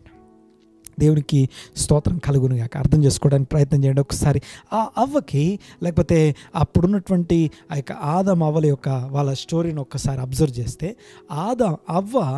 అవ్వకి మైండ్లో ఒకటి ఉంది, లోపల ఒకటి ఉంది. ఏంటంటే దేవుడు కోల్ అంటే అన్నీ అన్నాడు. అన్నీ అన్నప్పుడు 100% కదా. దేవుడు అన్నీ అంటే 100% కదా. నెక్స్ట్ నెంబర్ 2, ఆ అన్నీలో ఈ 1% ఎందుకు పక్కకు జరిగింది? దేవుడు 1%ని ఇవ్వకుండా అన్నీ అనే మాట తనకి ఇబ్బందిగా ఉంది. ఇది ఆలోచనలో రోజు లోపల మెడిటేట్ అవుతూ ఉంది. నేను మాట్లాడితే అర్థమవుతుంది కదా. అది రోజు మెడిటేట్ చేయబడుతుంది, అనగా రోజు ఆ ఆలోచనల్ని బలపరచడానికి దీన్ని టీచింగ్ అంటాం. జాగ్రత్తగా రండి ఒకసారి. దీన్నే అబద్ధం అంటాం. అపవాది ఆది నుండి అబద్ధికుడు అంట. అబద్ధంకు డెఫినేషన్ ఏంటిదంటే బైబిల్లో అబద్ధానికి డెఫినేషన్ ఏంటంటే బాడీని డిస్టర్బ్ చేసే ఏ మాట అయినా అబద్ధమే. అనగా బాడీ అంటే అర్థం ఏంటంటే శరీరము అంటే అర్థం. ఎఫెసీ పత్రికలో పౌలు ఆ యొక్క అపోస్తలుడైన పౌలు ఆయన గొప్ప రబ్బీ, ఆయన ఒక మాట మాట్లాడుతూ, మీరు ఒకరికొకరు అబద్ధం ఆడకండి, ఎందుకంటే మీరు ఒకరికొకరు అవయవాలై ఉన్నారు. అబద్ధం ఆడినప్పుడు బాడీ యొక్క సిస్టమ్ బ్రేక్ అవుతుంది అని అర్థం. ఇక్కడ చూడండి ఒకసారి. అపవాది అబద్ధమునకు జనకుడు అంటాడు యేసయ్య. అపవాది ఆది నుండి వాడు అబద్ధికుడు, వాడు సత్యము ఎరిగిన వాడు కాదు, సత్యమందు నిలిచిన వాడు కాదు, వాడు అబద్ధానికి జనకుడు అంటాడు. ఆ యొక్క అబద్ధము అనే మాటకి డెఫినేషన్ బైబిల్ ప్రకారం ఏంటిదంటే అబద్ధం ఆడరాదు అనేది ఒక ఆజ్ఞ. అబద్ధం ఆడితే ఏమైంది అంటే చిన్న చిన్న అబద్ధాలు ఎందుకు ఆడేస్తాము అని ఒకసారి ఆలోచించండి. ఒకసారి ఏది అబద్ధము అంటే what we have to understanding the teaching of commandment. ఆ కమాండ్మెంట్కి సంబంధించిన టీచింగ్ ఏదైతే ఉందో అదొక వెలిగిచ్చే దీపమై ఉన్నది. తర్వాత చూడండి ఒకసారి. ఇప్పుడు చూడండి ఒకసారి. The creator of God is the head of everything. The creator God అనగా సమస్త సృష్టిని సృష్టించిన సృష్టికర్త తల శిరస్సు అయి ఉన్నాడు. ఆ యొక్క శిరస్సు యొక్క తర్వాత చూడండి ఒకసారి. ఈ సర్పం ఏదైతే ఉందో, సర్పము, మిగిలినటువంటి ఏదేను, తర్వాత అక్కడ ఉన్నటువంటి వృక్ష ఫలాలు, ఇవన్నీ ద క్రియేషన్ ఆఫ్ గాడ్. అవన్నీ కూడా the creation of God. Creator God, the head and the creation. And ఆదాము అవ్వలు ఎవరైతే ఉన్నారో these are the rulers of the creation, అనగా సృష్టి పరిపాలకులు. మరొకసారి చూడండి ఒకసారి. అనగా సృష్టిని ఏలేవారు, కాచేవారు, చూసుకునేవారు, అనగా దాని యొక్క అధికారులు అయి ఉన్నారు. ఒక్కసారి ఆలోచించండి ఒకసారి. The head of the creation అనగా సమస్త సృష్టిని సృష్టికర్త శిరస్సు అయి ఉన్నాడు. తర్వాత సృష్టిని ఆ యొక్క రూల్ చేసే ఆ యొక్క ఆదాము అవ్వలు. ఈ యొక్క బాడీ స్ట్రక్చర్ని డిస్టర్బ్ చేసే ఏ మాట అయినా సరే దేవునికి వ్యతిరేకంగా మాట్లాడి, అనగా శిరస్సుకు వ్యతిరేకంగా ఈ చెవులోకి ఒక మాట వెళ్తుంది. ఏం వెళ్తుందో చూడండి ఒకసారి. కోల్ అన్నాడు కదా, ఎవ్రీథింగ్ అన్నాడు కదా. ఆ ఆల్ అన్నప్పుడు ఆ ఆల్లో ఏదన్నా మిస్ అయిందా? దేవుడు ఆల్ అన్న దాంట్లో ఏదన్నా మిస్ చేశాడా అని అవను. ఇది నిజమా? కోలేనా? ఆల్ ఉన్నాయా నీకు? అనగా 100% అంటే 100% ఉందా? ఏదైనా తినొద్దని చెప్పాడా అంటే అప్పుడు అవ్వ చెప్పడం మొదలుపెట్టింది, 100% అన్నప్పుడు 100% కాదు, దేవుడు 100%లో ఒకటి మిస్ చేశాడు. ఆ ఒకటి ఏంటంటే దాన్ని తినొద్దని చెప్పాడు. ఏం కాదు, తినొచ్చు. ఎందుకు ఏం కాదంటే దేవుడు 100% అన్నాడు కాబట్టి 100% చేయొచ్చు మనం. సో 100%లో ఒకటి లేకుండా అలా చేస్తాడు. సో దీన్ని ఏమంటాం అంటే అబద్ధం అంటాం. దీన్ని బాడీని డిస్టర్బ్ చేసే ఆ స్పీచ్ ఏదైతుందో that is called evil speech. జీవమును ప్రేమించి మంచి దినమును చూడగోరువాడు చెడ్డదాన్ని పలుకొద్దంట. చెడ్డదంటే బూతులని కాదండి. చెడ్డది అంటే బాడీని డిస్టర్బ్ చేసే ఒక వ్యక్తి లేనప్పుడు ఆ వ్యక్తి గురించి, ఆ వ్యక్తి మీద నువ్వు చెప్పే ప్రతి మాట అది అబద్ధం కిందికి, ఈవిల్ స్పీచ్ కిందికి, అనగా ఆ యొక్క దుర్బోధ, లేకపోతే ఆ యొక్క అబద్ధము, ఆ యొక్క స్లాండరింగ్, గ్రంబ్లింగ్, ఇలాంటి మాటలన్నీ వస్తాయి. దేవునికి స్తోత్రం. జాగ్రత్తగా నేను చెప్పే మాటలు అర్థం చేసుకుని ట్రై చేయండి. ఆ యొక్క మొదటి ఆజ్ఞ బ్రేక్ చేయబడింది. ఈ ఆజ్ఞ అప్పుడెప్పుడో ఏదైనా తోటలోనే కాదండి. అప్పుడు దేవుడు అడుగుతున్నాడు, నీ వల్ల నేల టోటల్ సిస్టమ్ కొలాప్స్ అయిపోయింది. నీ వల్ల నేల శపించబడింది. అంటే వాళ్ళు ఆజ్ఞలు కలిగి ఉన్నారు, కానీ ఆ ఆజ్ఞకి సంబంధించిన టీచింగ్ మిస్ అయ్యారు. అవ్వదిన్నదట కొన్ని తీసుకొని. ఓకే చూడండి ఒకసారి, ఎప్పుడైతే తవ్ అంటే ఏం చెప్పాను, గుడ్. ఓకే, దేవుడు ఆల్ ద గుడ్ థింగ్స్ నీ చేతిలో పెట్టాడు. ఒక్కసారి ఆలోచించండి ఒకసారి. ఓకే, దేవుడు గుడ్ థింగ్స్ అన్నీ నీకు ఇచ్చాడు. నీకు ఇయ్యంది ఏదైతుందో that is not good for you. Okay, కొంచెం నేను చెప్పేది అర్థం చేసుకుంటారు. ఇది అప్పుడెప్పుడో వాళ్ళ స్టోరీ కాదండి. తర్వాత ఇశ్రాయేలీలు, ఇశ్రాయేలీని తీసుకొచ్చి దేవుడు ఆ యొక్క అబ్రహాం పిల్లల్ని దేవుడు ఆశీర్వదించి వారిని ఇశ్రాయేలు జనాంగం అని పిలిచి వారిని మీకు పాలుతీనులు ప్రవహించే దేశాన్ని ఇస్తున్నానని చెప్పి ఒక దేశాన్ని ఏర్పాటు చేసి ఆ దేశంలో వారిని నాటాడు. వారిని తీసుకొచ్చి అక్కడ స్థాపించాడు, అక్కడ వారిని స్థిరపరిచాడు. ఓకే, వారికి కూడా మోషే ఆజ్ఞాపిస్తున్నాడు. ఒక్కసారి ఆ యొక్క ద్వితీయోపదేశకాండం 30వ అధ్యాయంకి వెళ్దాం. ఒక్కసారి చూడండి, ఒకసారి ద్వితీయోపదేశకాండం 30వ అధ్యాయం చూడండి. ఒకసారి ద్వితీయోపదేశకాండం 30వ అధ్యాయం 15వ వచనం చదువుదాం. ఒకసారి ద్వితీయోపదేశకాండం 30వ అధ్యాయం 15వ వచనం. చూడుము, నేడు నేను జీవమును మేలును. ఒక్కసారి ఇవి మోషే చివరి మాటలు. ఓకే, అద్భుతమైన దైవజనుడైన మోషే చివరి మాటలు, the man of God. Okay, చివరి మాటలు ఆయన మాట్లాడుతూ అంటాడు, నేడు ఇశ్రాయేల్తో చెప్తున్నాడు. ఓకే, ఈయన ఆ దేశానికి వెళ్ళట్లేదు, వీళ్ళని పంపించాలి. ఆయన పంపించే ముందు, ఈయన వెళ్ళిపోకముందు మాట్లాడుతున్న మాటలు. నేడు, టుడే మీ ఎదుట ఏం పెడుతున్నాను, జీవము మేలును. మేలు అంటే తవ్, గుడ్. జీవం అంటే లైఫ్ అండ్ తవ్ రెండు నీ ఎదురుగా పెడుతున్నాను.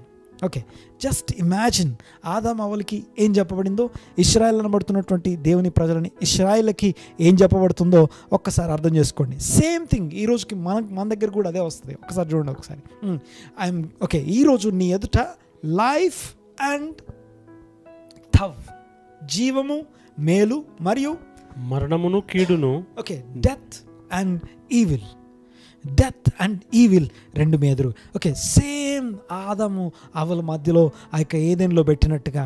ఓకే, ఎవ్రీ తవ్, ప్రతి మేలైన చెట్లన్నీ మీరు తినేసండి, మంచివన్నీ రమ్యమైనవి, ఆహారంకు మంచివే సృష్టించాను, ఏ ముండ్ల తుప్పలు నేను సృష్టించలేదు, ఆ యొక్క మంచి అన్నీ మీకే, ఒక్కడి తప్ప అంటాడు. ఓకే, నెక్స్ట్ చూడండి ఒకసారి. నెక్స్ట్, నేడు నేను జీవమును మేలును మరణమును కీడును నీ ఎదుట ఉంచి ఉన్నాను. నీవు బ్రతికి విస్తరించున్నట్లుగా నీ దేవుడైన యెహోవాను ప్రేమించి ఆయన మార్గములందు నడుచుకొని. ఓకే, నువ్వేం చేయాలంటే, నువ్వు బ్రతికి విస్తరించినట్లుగా నువ్వేం చేయాలంటే ఆయన మార్గములలో నడుచుకోవాలి. ఓకే, తర్వాత ఆయన ఆజ్ఞలను కట్టడలను. ఓకే, ఏం చేయాలి, ఆయన ఆజ్ఞలు కట్టడలు విధులు ఆచరించుమని నేడు నేను నీకు ఆజ్ఞాపిస్తున్నాను. Okay, these are the commandments. Okay, ఈ కమాండ్మెంట్స్ని నువ్వు మిస్ చేయద్దు ఎప్పుడు కూడా. ఓకే, చూడండి ఒక్కసారి ఈ మాటలు. ఓకే, ఇశ్రాయేల్తో కూడా దేవుడు ఆ యొక్క మోషే మాట్లాడితే ఇలా అంటున్నాడు, నేడు మీ ఎదురుగా పెడుతున్నాను. ఏమేమి పెడుతున్నాను? నంబర్ 1 లైఫ్, జీవము గుడ్. ఓకే, మేలు. తర్వాత కీడు, తర్వాత మరణము, ఈవిల్ అండ్ డెత్. ఈ రెండు పెట్టారు. ఓకే, చాయిస్ ఈజ్ యువర్స్ అని చెప్పిన తర్వాత, ఓకే లాస్ట్కి చూడండి ఒకసారి అదే అధ్యాయంలో, మీరు విస్తరించండి, ఆజ్ఞలు అనుసరించండి అని చెప్పిన తర్వాత, అట్లు చేసిన ఎడల నీవు స్వాధీనపరచుకొనబోటకు ప్రవేశించు దేశములో నీ దేవుడైన యెహోవా నిన్ను ఆశీర్వదిస్తాడు. అయితే నీ హృదయం తిరిగిపోయి నీవు విననొల్లక ఈడవబడిన వాడవై అన్య దేవతలకు నమస్కరించి పూజించిన ఎడల మీరు నిశ్చయంగా నశించిపోదురనియు స్వాధీనపరచుకొనుటకు యోర్దానును దాటిపోవచ్చున్న దేశంలో మీరు అనేక దినములు ఉండరనియు నేడు నేను నీకు తెలియజెప్పుచున్నాను. నేడు జీవమును మరణమును ఆశీర్వాదమును శాపమును నేను నీ ఎదుట ఉంచి భూమి ఆకాశములను మీ మీద సాక్షులుగా పిలుచుచున్నాను. నీ మీద సాక్ష్యముగా పిలుచుచున్నాను. మోషే ఇశ్రాయేల్ ప్రజలతో చెప్తున్న మాట ఏంటంటే, మీరు ఆయన ఆజ్ఞలను అనుసరించండి అండ్ లైఫ్ కోరుకోండి అంటాడు. మీరు ఆయన ఆజ్ఞలను అనుసరించండి, లైఫ్ కోరుకోండి అన్నాడు కదా. ఒకవేళ ఆజ్ఞలను అనుసరించకపోతే ఏమవుతుంది? 28వ వచనంలో మనం 28వ అధ్యాయంలో ఆశీర్వాదాలు శాపాలను ఉంటాయి కదా. ఒక్కసారి ఓకే, ఇది కొంచెం నేను చెప్పే విషయాలు అర్థం చేసుకోవడానికి ట్రై చేయండి ఒకసారి. దీన్ని కలిపి ఇప్పుడు మనల్ని కలిపి ఒక్కసారి జ్ఞాపకం చేస్తాను. ఈరోజు కూడా దేవుడు నీకు మేలైనవన్నీ నీ చేతిలో పెట్టాడు, నీకు మేలైనవన్నీ ఇచ్చాడు. ఓకే, నువ్వేం చేయాలంటే ఆ మేలైన దాంట్లో దాన్ని అనుభవిస్తూ దేవుని గ్రాటిట్యూడ్, ఓకే, స్తుతులు చెల్లించాలి. అనగా ఒక శరీరంగా కలిసి ఉండాలి. కానీ ఓకే, ఒక్కసారి ఆదాము అవ్వలను ఒక్కసారి గమనించండి. ఓకే, ఆ యొక్క 100% అనబడుతున్నటువంటి ఆ యొక్క సర్కిల్లో 100%లో ఓకే వాళ్ళు ఓకే హ్యాపీనెస్ అంటాం చూసారా, నీ జాయ్, నీ సంతోషం ఎక్కడుంది? చాలాసార్లు మన హ్యూమన్ సోల్, మన యొక్క సోల్ దేవుడు ఇచ్చిన దాంట్లో ఉండే సంతోషం కన్నా దేవుడు ఇయ్యని ఆ కొంచెంలో మన హ్యాపీనెస్ని ఎత్తుకోవడం మొదలు పెడతాం. ఇది ఆదాము అవ్వల దగ్గర నుంచి అది అలాగే కంటిన్యూ అవుతా ఉంది. ఒక్కసారి జాగ్రత్తగా వినండి ఒకసారి నేను చెప్పే మాటని. దేవుడు ఆదాము అవ్వలకి కోల్ థవ్ అనగా బెస్ట్ ఆఫ్ ద బెస్ట్ని వాళ్ళకి అన్నీ హ్యాండ్ ఓవర్ చేశాడు, ఒక్కటి తప్ప. ఓకే, అవ్వ ఆదాము వీళ్ళ యొక్క ఆలోచనలో సంతోషం ఎక్కడుంది అని అడిగామనుకోండి, మీ సంతోషం ఎక్కడుందని ఈరోజు మిమ్మల్ని మీరు క్వశ్చన్ చేసుకోండి. నువ్వు దేన్ని బట్టి సంతోషిస్తావు అన్నప్పుడు ఓకే, దేవుడు ఇస్తే బాగుండు, దేవుడు అది ఇస్తే సంతోషం, దేవుడు ఇయ్యంది ఇప్పుడు నువ్వు పొందంది ఇక ఇప్పటిదాకా చూడండి ఎన్నో రోజుల నుంచి కలగంటూ ఆశపడుతుంది ఏదో దాంట్లో నీ సంతోషం ఉందనేది మనం కూడా ఆన్సర్ చేస్తాం. దేవుడు ఇచ్చిన దాంట్లో సంతోషం కన్నా దేవుడు ఇయ్యని దాంట్లో సంతోషాన్ని వెతుక్కుంటాం. కొంచెం నేను చెప్పే మాటలను అర్థం చేసుకోవడానికి ట్రై చేయండి ఒకసారి. ఆ యొక్క ఇయ్యని దాంట్లో మనం ఏదైతే సంతోషాన్ని వెతుక్కుంటామో, అనగా ఒకవేళ అవ్వని తీసుకున్నాం అనుకోండి, 99% గుడ్ అన్ని ఇచ్చాడు, దేవుడు దాన్ని ఆల్ అన్నాడు అనుకోండి, దేవుడు ఆల్ థవ్ అన్నాడంటే ఆల్ థవ్వే. అనగా కోల్ థవ్ అంటే ఆల్, అనగా the best of the best నీ చేతిలో పెట్టానంటే బెస్ట్ మొత్తం 100% ఇచ్చినట్టు. కానీ అవ్వ యొక్క హ్యాపీనెస్ ఎక్కడ ఉందంటే ఆ కోల్ థవ్లో లేదు, ఆ ఇవ్వని ఒక్కటే దేవుడు అంటున్నాడు, అన్ని ఆహారంకు మంచి చూపునకు ఓకే డిజైరబుల్, తినడానికి వీలయ్యే విధంగా డిజైరబుల్ ఫ్రూట్స్ తయారు చేశాడు, ఫ్రూట్స్ ఇచ్చే ట్రీస్ పెట్టాడట.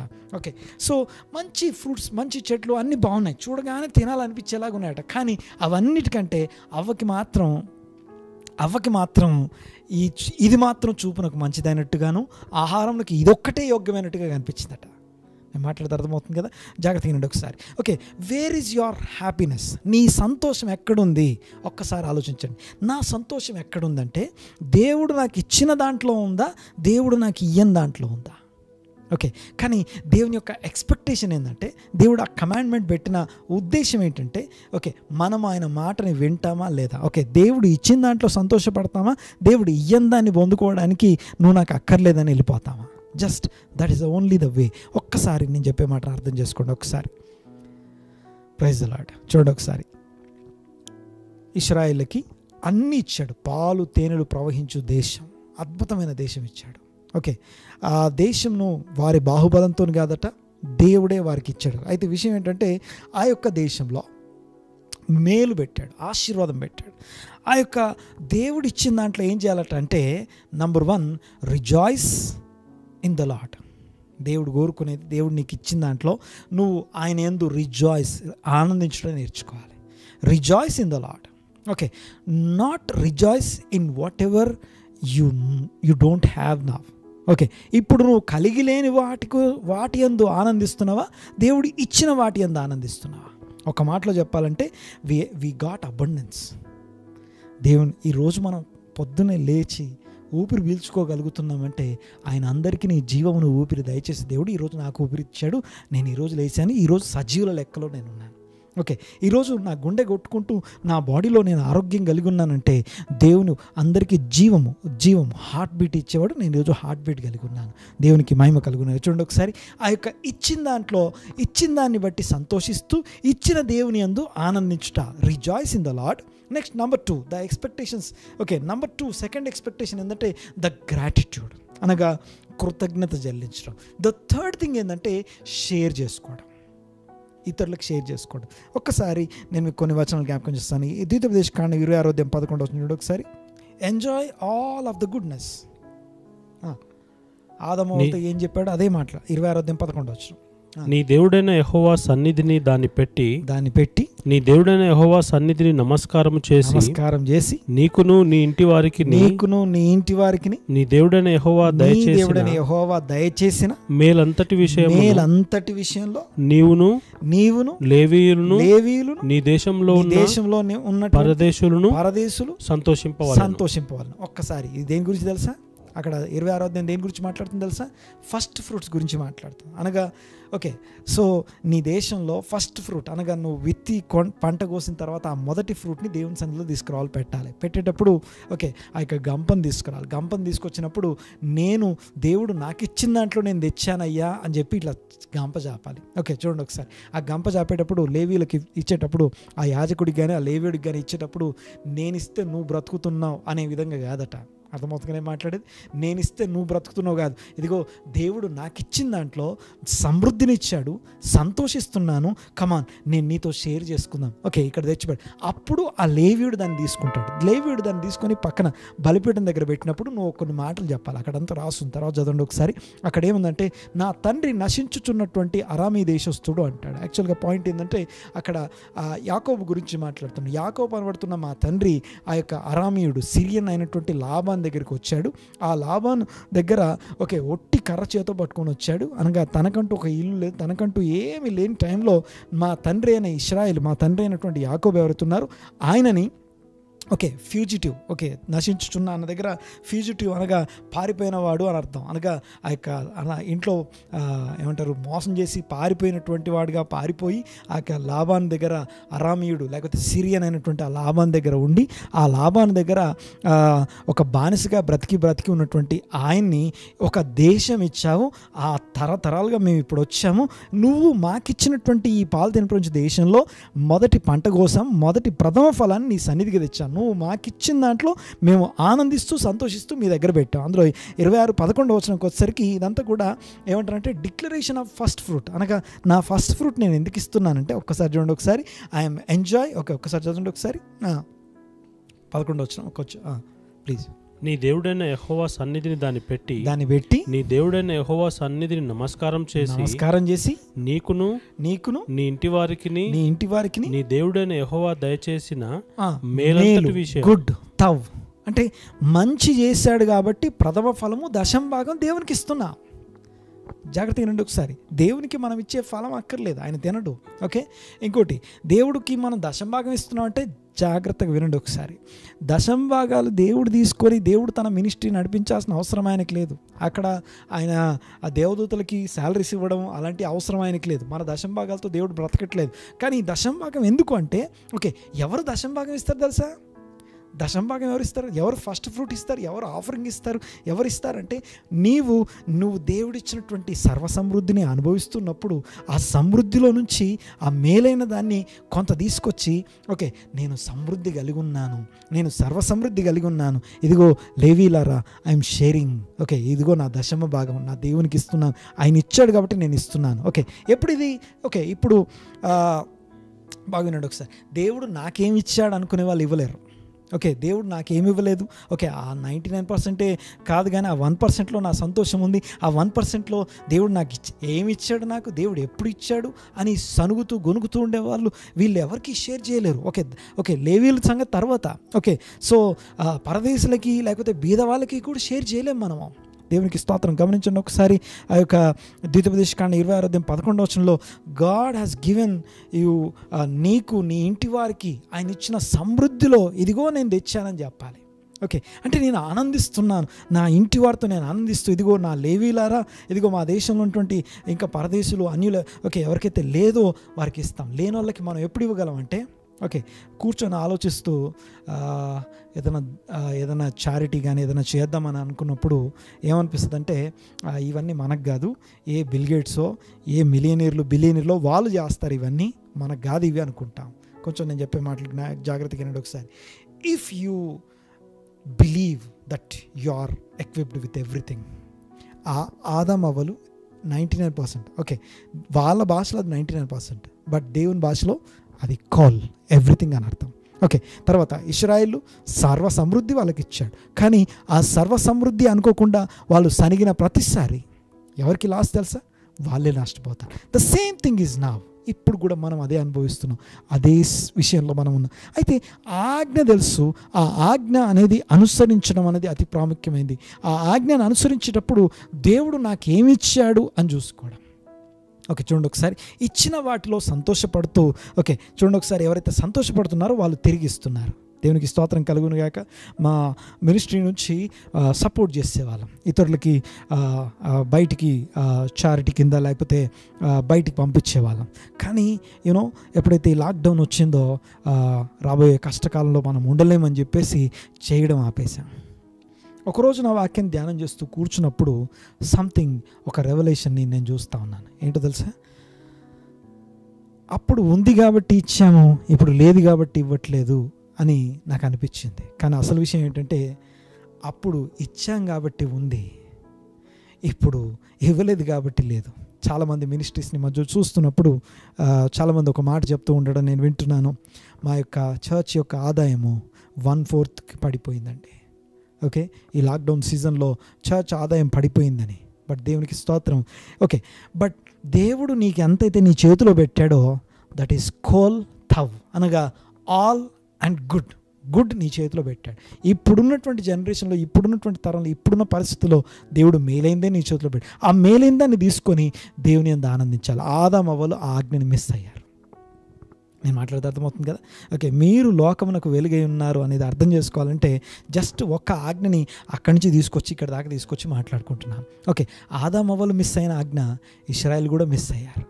ఇశ్రాయేల్ కూడా ఎక్కడి దాకా మిస్ అయ్యారంటే, ఓకే చూడండి ఒకసారి, ఆ యొక్క ఇర్మియా గ్రంథం తర్వాత విలాప వాక్యాలు అనే మాట రాసి ఉంటుంది. విలాప వాక్యాలు అనే పుస్తకం చూస్తాం.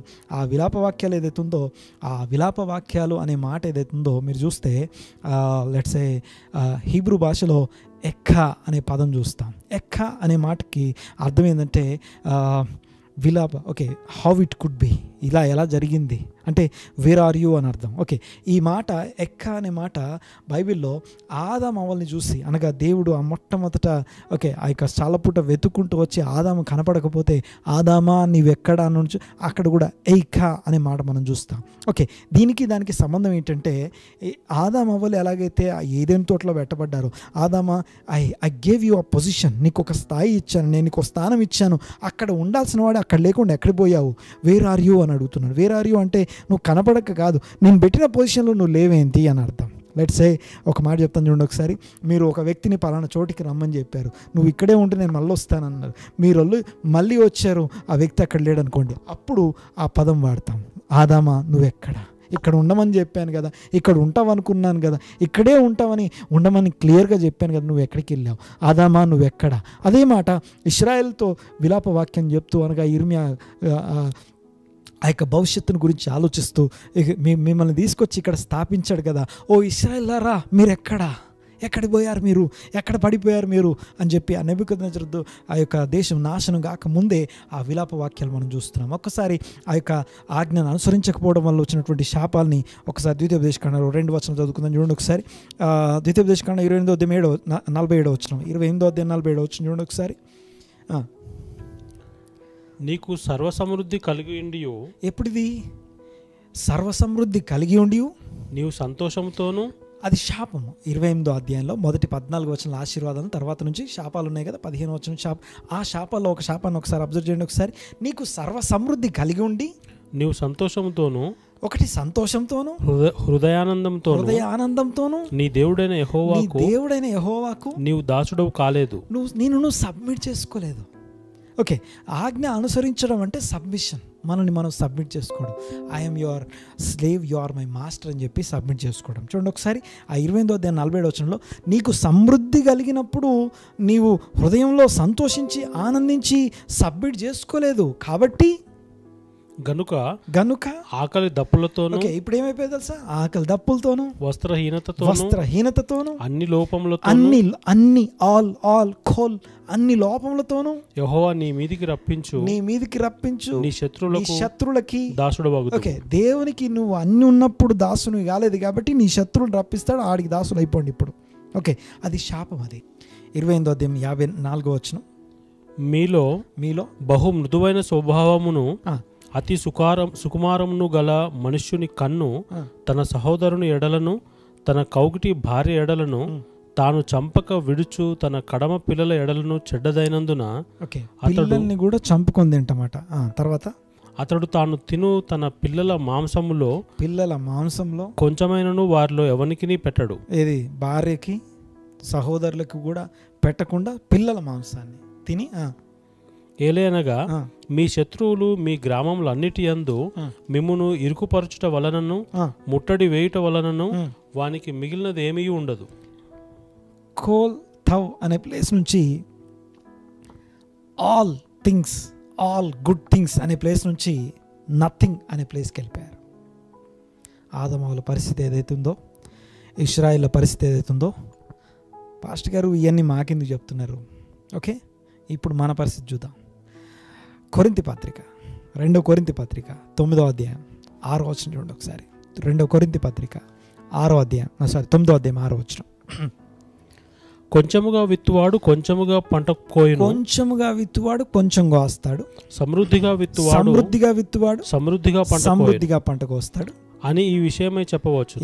సనుగు కొనక బలవంతంగా కాక ప్రతివాడును తన హృదయములో నిశ్చయించుకొనిన ప్రకారము ఇయ్యవలను. దేవుడు ఉత్సాహంగా ఇచ్చువాని ప్రేమిస్తాడు. మరియు అన్నిటి యందు ఎల్లప్పుడూ మీలో మీరు సర్వ సమృద్ధి గలవారై. ఓకే, సర్వ సమృద్ధి అనేది ఎప్పుడు వస్తుంది? Okay, what is your happiness అనేది అడిగితే, లెట్స్ సే ఇప్పుడు నాకు కార్ లేదు, కార్ వస్తే హ్యాపీ. ఫలానా కార్ లేదు, మామూలు కార్ ఉంది, మంచి కార్ వస్తే హ్యాపీ.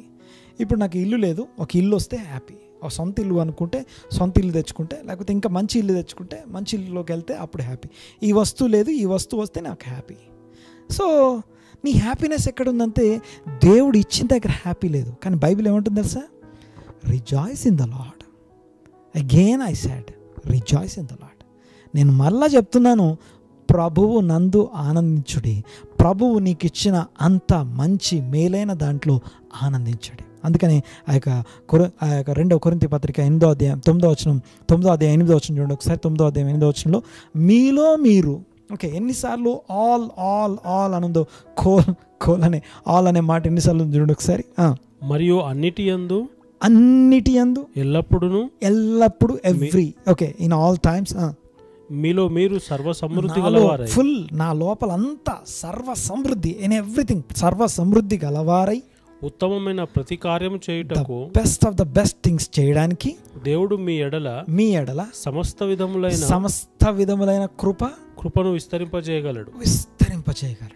ఓకే, దేవునికి స్తోత్రం కలుగును గాక. అందుకే విస్తారంగా విత్తినవాడు విస్తారంగా కోస్తాడు, కొద్దిగా విత్తువాడు కొద్దిగా. ఓకే, సో నా టాపిక్ నేను ఒక్కసారి కంక్లూడ్ చేస్తాను. మీరు లోకమునకు వెలుగై ఉన్నారనే దానికి దీనికి సంబంధం ఏంటి? ఇప్పటిదాకా ఇదంతా కూడా కేస్ స్టడీ. ఆదమవ్వలు, ఇశ్రాయేలీలు, ఇప్పుడు మనం. ఓకే, ఎవ్రీబడి అందరు చేసేది ఒకటే పని. ఏంటో చూడండి ఒకసారి. దేవుడు ఇచ్చిన దాంట్లో తృప్తి, హ్యాపీనెస్, జాయ్. ఓకే, 3 ఎక్స్పెక్టేషన్స్ ఉన్నాయి నీ మీద. నంబర్ 1, దేవుడు నీకు ఇచ్చిన దాంట్లో ఆనందిస్తూ సంతోషిస్తూ, దేవుని యందు ఆనందిస్తూ సంతోషిస్తూ ఉండడం, the rejoice. Number 2, second thing, ఆ ఇచ్చిన దాన్ని బట్టి గ్రాటిట్యూడ్, కృతజ్ఞత చెల్లించడం. Number 3, you have to share. ఎవరు షేర్ చేసుకుంటారు, ఎవరు చారిటీ చేయగలరంటే నాకు దేవుడు ఇచ్చాడు అనుకునే వాళ్ళు చారిటీ చేస్తారు. ఓకే, బాగా వినండి ఒకసారి. మీరు విత్తండి అని చెప్పేటప్పుడు మీరు విత్తితే కోసుకుంటారు కాబట్టి మీరు విత్తండి అని చెప్పట్లేదు ఆయన. మరొకసారి, చాలాసార్లు ఈ విషయాన్ని మనం తప్పు కాదు. విత్తితే కోసుకుంటావు కాబట్టి విత్తు అని చెప్పట్లేదు. మీరు సమృద్ధి కలిగిన వారు గనుక దేవుడు మిమ్మల్ని సమృద్ధిలో పెట్టాడు కాబట్టి ఆయన ఆనందిస్తున్నారు కాబట్టి ఆ యొక్క జాయ్లో నుంచి మీరు తీసివ్వండి. ఓకే, మరొకసారి ఈ మాట గుర్తు చేస్తాను చూడండి ఒకసారి. ఈ యొక్క లాక్డౌన్ అయిన తర్వాత వి స్టాప్డ్ ఎవ్రీథింగ్. షేర్ చేసుకోవడం అన్నీ ఆపేసాం. ఎందుకు ఆపేసామంటే ఎలా ఉంటుందో చెప్పలేం. ఓకే, సో అలాగా ఒక 4 నెలలు గడిచిన తర్వాత కూర్చొని ఆలోచించడం మొదలుపెట్టాం. వి బికమ్ సో లో. ఓకే, అప్రాక్సిమేట్లీ చాలా పడిపోయింది, ఆదాయం లేదు చాలా. ఓకే, బట్ దేవునికి స్తోత్రం. ఎప్పుడు కూడా పలానా బిల్లు కట్టలేదు, లేకపోతే పలానా ఇబ్బంది ఉంది అనే లెవెల్కి తీసుకెళ్ళలేదు. ఎవ్రీడే ఒక అద్భుతం అయితే జరిగింది, దేవునికి స్తోత్రం. కానీ షేరింగ్ మాత్రం చేయాల. అయితే ఒకరోజు కూర్చొని ఆలోచిస్తున్నప్పుడు దేవుడు నాకు బయలుపరిచిన విషయం ఏంటంటే, నేను మిస్ అయిన పాయింట్ ఏంటో నేను జ్ఞాపకం ఓకే, అప్పుడు ఉంది కాబట్టి చేసాం, ఇప్పుడు లేదు కాబట్టి చేయట్లేదు. నో, లేదు కాబట్టి చేయట్లేదు అని అంటున్నప్పుడు దేవుడు నాకు ఇయ్యలేదు అని నేను మాట్లాడుతున్నాను. ఓకే, నో, దేవుడు సర్వైవ్ చేశాడని చెప్పగలుగుతున్నప్పుడు ఆ సర్వైవల్లో సమృద్ధిని నేను సమృద్ధిని నేను అనుభవించినప్పుడు నేను బయటికి ఇవ్వలేనుగా. సో దేవునికి స్తోత్రం. ఎప్పుడైతే ఈ మాట బయలుపరచబడిందో వెంటనే చెయ్యి గుప్పిలు విప్పడం మొదలుపెట్టాం. ఎప్పుడైతే గుప్పిలు విప్పడం మొదలుపెట్టామో ఆ యొక్క జాయ్ అనుభవించడం మొదలుపెట్టాం. సో ఈరోజు టాపిక్లోకి వచ్చాను. చూడండి ఒకసారి. ఇది ఆజ్ఞ. ఆదామవ్వలు మిస్ అయిన ఆజ్ఞ, ఇశ్రాయేలు మిస్ అయిన ఆజ్ఞ, ఇప్పుడు మనం మిస్ అవుతూ ఉన్నటువంటి ఆజ్ఞ. ఆజ్ఞలు ఎందుకున్నాయి? ఓకే, అర్థమవుతుంది కదా. ఇశ్రాయేలుకి ఆజ్ఞలు ఎందుకున్నాయంటే ఆ ఆజ్ఞలు వారి మేలు కోసం ఉన్నాయి. వాళ్ళలో ఉన్నటువంటి ఆ యొక్క హ్యాపీనెస్ని ఇంకెక్కడో వెతుక్కోవడం, ఆ లేమిలో వెతుక్కోవడం మొదలుపెట్టిన ప్రతిసారి అది ఎక్కడికి వెళ్తుందంటే నష్టానికి, శాపానికి. తర్వాత ఆ యొక్క చూడండి ఒకసారి కయ్యను వస్తాడు. కయ్యను కూడా అదే వెతుక్కోవడం మొదలుపెట్టాడు, లేని దాన్ని వెతుక్కోవడం మొదలుపెట్టాడు. చూడండి ఒకసారి ఆ హేబెల్ని చంపే లెవెల్కి వెళ్ళాడు, మర్డర్ చేయడం దాకా వెళ్ళాడు. అబద్ధము, మోసము, చంపడము, ఆ తర్వాత ఇంకెక్కడికో అలా పడిపోకుండా ఉండటానికి దేవుడు ఆ పడిపోయినటువంటి మన సోల్స్ని కట్టడానికి దేవుడు తన ఆజ్ఞలు ఇచ్చాడు. ఆ ఆజ్ఞలన్నీ మనకి మేలు చేయడానికి, మనల్ని వెలిగించడానికి ఉన్నటువంటి ఒక ల్యాంప్. ఆ వెలిగించడానికి దేవుడు టీచింగ్ ఇచ్చాడు. ఆ ఆజ్ఞలు, ఆ యొక్క తోరా, ఆ టీచింగ్ అంతా కలిసి యేసు ప్రభు శరీరంగా మారి ఈ భూమి మీదకి వచ్చాడు. ఆ యేసుక్రీస్తు తన ఉపదేశం ద్వారా మన యొక్క ల్యాంప్స్ని వెలిగిస్తున్నాడు. దేవుని గురించిన అవగాహన, దేవుని గురించిన జ్ఞానం వల్ల మన యొక్క కన్ను వెలిగించబడుతుంది. దేహమునకు దీపము కన్ను అనగా నీ మనోనేత్రం ఏదైతే ఉందో అది ఎప్పుడైతే నీ మనోనేత్రం దేవుని యొక్క ఉపదేశం, ద వర్డ్, లేకపోతే దేవుని యొక్క ఆ యొక్క దాన్ని ఏమంటామంటే దేవుని యొక్క ఆ యొక్క అవగాహన ఏదైతే ఉందో మన కంటిని వెలిగిస్తుంది. ఆ వెలిగించబడిన వ్యక్తి ఎవడైతే ఉన్నాడో వాడు లోకమునకు వెలుగై ఉన్నాడు. దేవునికి స్తోత్రం కలుగును గాక. ఆత్మ విషయమే దీనుడైన వారి దగ్గర నుంచి ఆ యొక్క నీతి నిమిత్తం హింసించబడు వారి దాకా, తర్వాత లోకమునకు ఉప్పై ఉన్నారు అని చెప్పిన తర్వాత అప్పుడు చెప్తాడు, మీరు సత్క్రియలు చేయండి. ఏం సత్క్రియలు చేయాలి? బైబిల్ భాషలో సత్క్రియ అనే మాటకి అర్థం ఏంటంటే గుడ్ డీడ్ అనే మాట మీకు ఎక్కడ కనిపించినా గుర్తుపెట్టుకోండి, ఆజ్ఞను అనుసరించడం అని అర్థం. దేవుడు నీ కొరకు నియమించిన శ్రేష్టమైన, ఉత్తమమైన, నిర్దోషమైన వెండిని 7 మార్లు కరగదీసి ఊదినప్పుడు ఎంత శ్రేష్టమైన వెండి వస్తుందో అంత శ్రేష్టమైన the best of the best commandments నీ కొరకు పెట్టాడు. అవేదో ఊరికే పిచ్చి ఆజ్ఞల్లాగా నీకు కనిపిస్తాయి. అది చదువుతున్నప్పుడు ఇందులో ఆజ్ఞ ఉంది, ఇందులో నాకేం అర్థం, ఇదేముందని నీకు అనిపిస్తుంది. కానీ అసలు విషయం ఏంటంటే దాన్ని పెట్టిన వాడు మహాజ్ఞాని, అనగా సర్వజ్ఞాని, సర్వశక్తిమంతుడు, సర్వోన్నతుడైన దేవుడు. ఆ యొక్క ఆయన ఆలోచన, ఆయన అవగాహనలో, ఆయన అండర్స్టాండింగ్లో నీ ఊహకు మించినటువంటి అద్భుతమైనటువంటి ప్రొటెక్షన్ ఏర్పాటు చేస్తూ ఆజ్ఞలు నీ కొరకు పెట్టాడు. ఆ ఆజ్ఞ దీపమై ఉంది. ఆజ్ఞ వెలిగించబడే ఆ యొక్క ఉపదేశము వెలుగై ఉంది. ఆ ఆజ్ఞని వెలిగించబడినటువంటి వాళ్ళు, అనగా మంచి క్రియలు చేసే వాళ్ళు వెలుగును ప్రకాశిస్తున్నారు. ఇప్పుడు చదువుదాం మత్తయి సువార్త. 5వ అధ్యాయము 14వ వచనం. మీరు లోకమునకు వెలుగై ఉన్నారు. తర్వాత మీరు లోకమునకు వెలుగై ఉన్నారు అంటే మీ యొక్క లోపల దేవుని యొక్క ఆజ్ఞని, వాక్యాన్ని చేతిలో పట్టుకున్నారు. అందుకే దావీదు అంటాడు, నీ వాక్యము నా పాదములకు దీపము, నా త్రోవలకు వెలుగై ఉన్నది. ఎందుకంటే మేము చీకట్లో ఉన్నాం, ఈ వరల్డ్లో ఉన్నాం, ఈ యొక్క చీకటి ప్రపంచంలో మనం ఉన్నాం. నేను వెలగాలి అంటే ఎవరికి లేనిది వాక్యమును దేవుడు యాకోబునకు తెలియజేశాడు. ఇలాంటిది ఏ జనమునకు చేయలేదు. యాకోబు, ఇశ్రాయేలు ప్రజలకి దేవుడు తన వాక్యాన్ని ఇచ్చాడు. అంటే మిగతా ఈ భూమి మీద ఉన్నటువంటి ప్రపంచంలో మనుషులందరూ ఎవరికి లేని ధన్యత వాళ్ళకి ఎందుకు ఉందంటే వాళ్ళ పాదములకు దీపం, వారి త్రోలకి వెలుగు, అనగా వెలుగు వారికి ఉంది, అనగా వారు లోకానికి వెలుగై ఉండాలి. ఇశ్రాయేలు లోకానికి వెలుగు అనే మాట మనం వచనం ఆ యొక్క యెషయా గ్రంథంలో చూస్తాం. కానీ అయితే విషయం ఏంటంటే ఇప్పుడు మనము ఈ లోకమునకు వెలుగై ఉన్నవారు, అనగా దేవుని యొక్క ఆజ్ఞలను అనుసరించే వాళ్ళు ఎవరైతే ఉన్నారో వాళ్ళు ఎలాంటి వాళ్ళంటే కొండ మీద పట్టణం. కొండ మీద పట్టణం ఆ యొక్క యెరూషలేము అని అర్థం. ఓకే, యెరూషలేము పట్టణం ఎలాగైతే కొండ మీద ఉండి అందరికీ కనపడుతుందో, అంతేకాదు అంత్య దినాల్లో యెరూషలేము యొక్క శిఖరం అనగా ఇంకా పైకి ఎత్తబడుతుంది. అంటే ఇంకా అందరి కళ్ళు అటువైపు చూసేలాగా మార్చబడబోతుంది. ఇంకా రానున్న దినాల్లో యెరూషలేము యొక్క మహిమ, యెరూషలేము ఇంకా పైకి ఎత్తబడబోతుంది, అనగా ఇంకా హైట్ పెరగబోతుంది, ఆ యొక్క అనగా ఇంకా ఉన్నతం అవ్వబోతుంది. ఆ యొక్క ఉన్నతమైనటువంటి ఆ యొక్క యెరూషలేము తట్టు మనం చూస్తున్నాం. దేవునికి స్తోత్రం. ఓకే, కొండ మీద పట్టణం ఎలాగా మరుగై ఉండలేదో, కొండ మీద పట్టణం ఎలాగా మరుగై ఉండలేదో, లోకమునకు వెలుగై అనగా లోకమునకు వెలుగై దేవుని యొక్క ఆజ్ఞలను అనుసరించే నువ్వు సాక్షిగా ఉంటావు. దేవునికి స్తోత్రం. తర్వాత చదవండి ఒకసారి.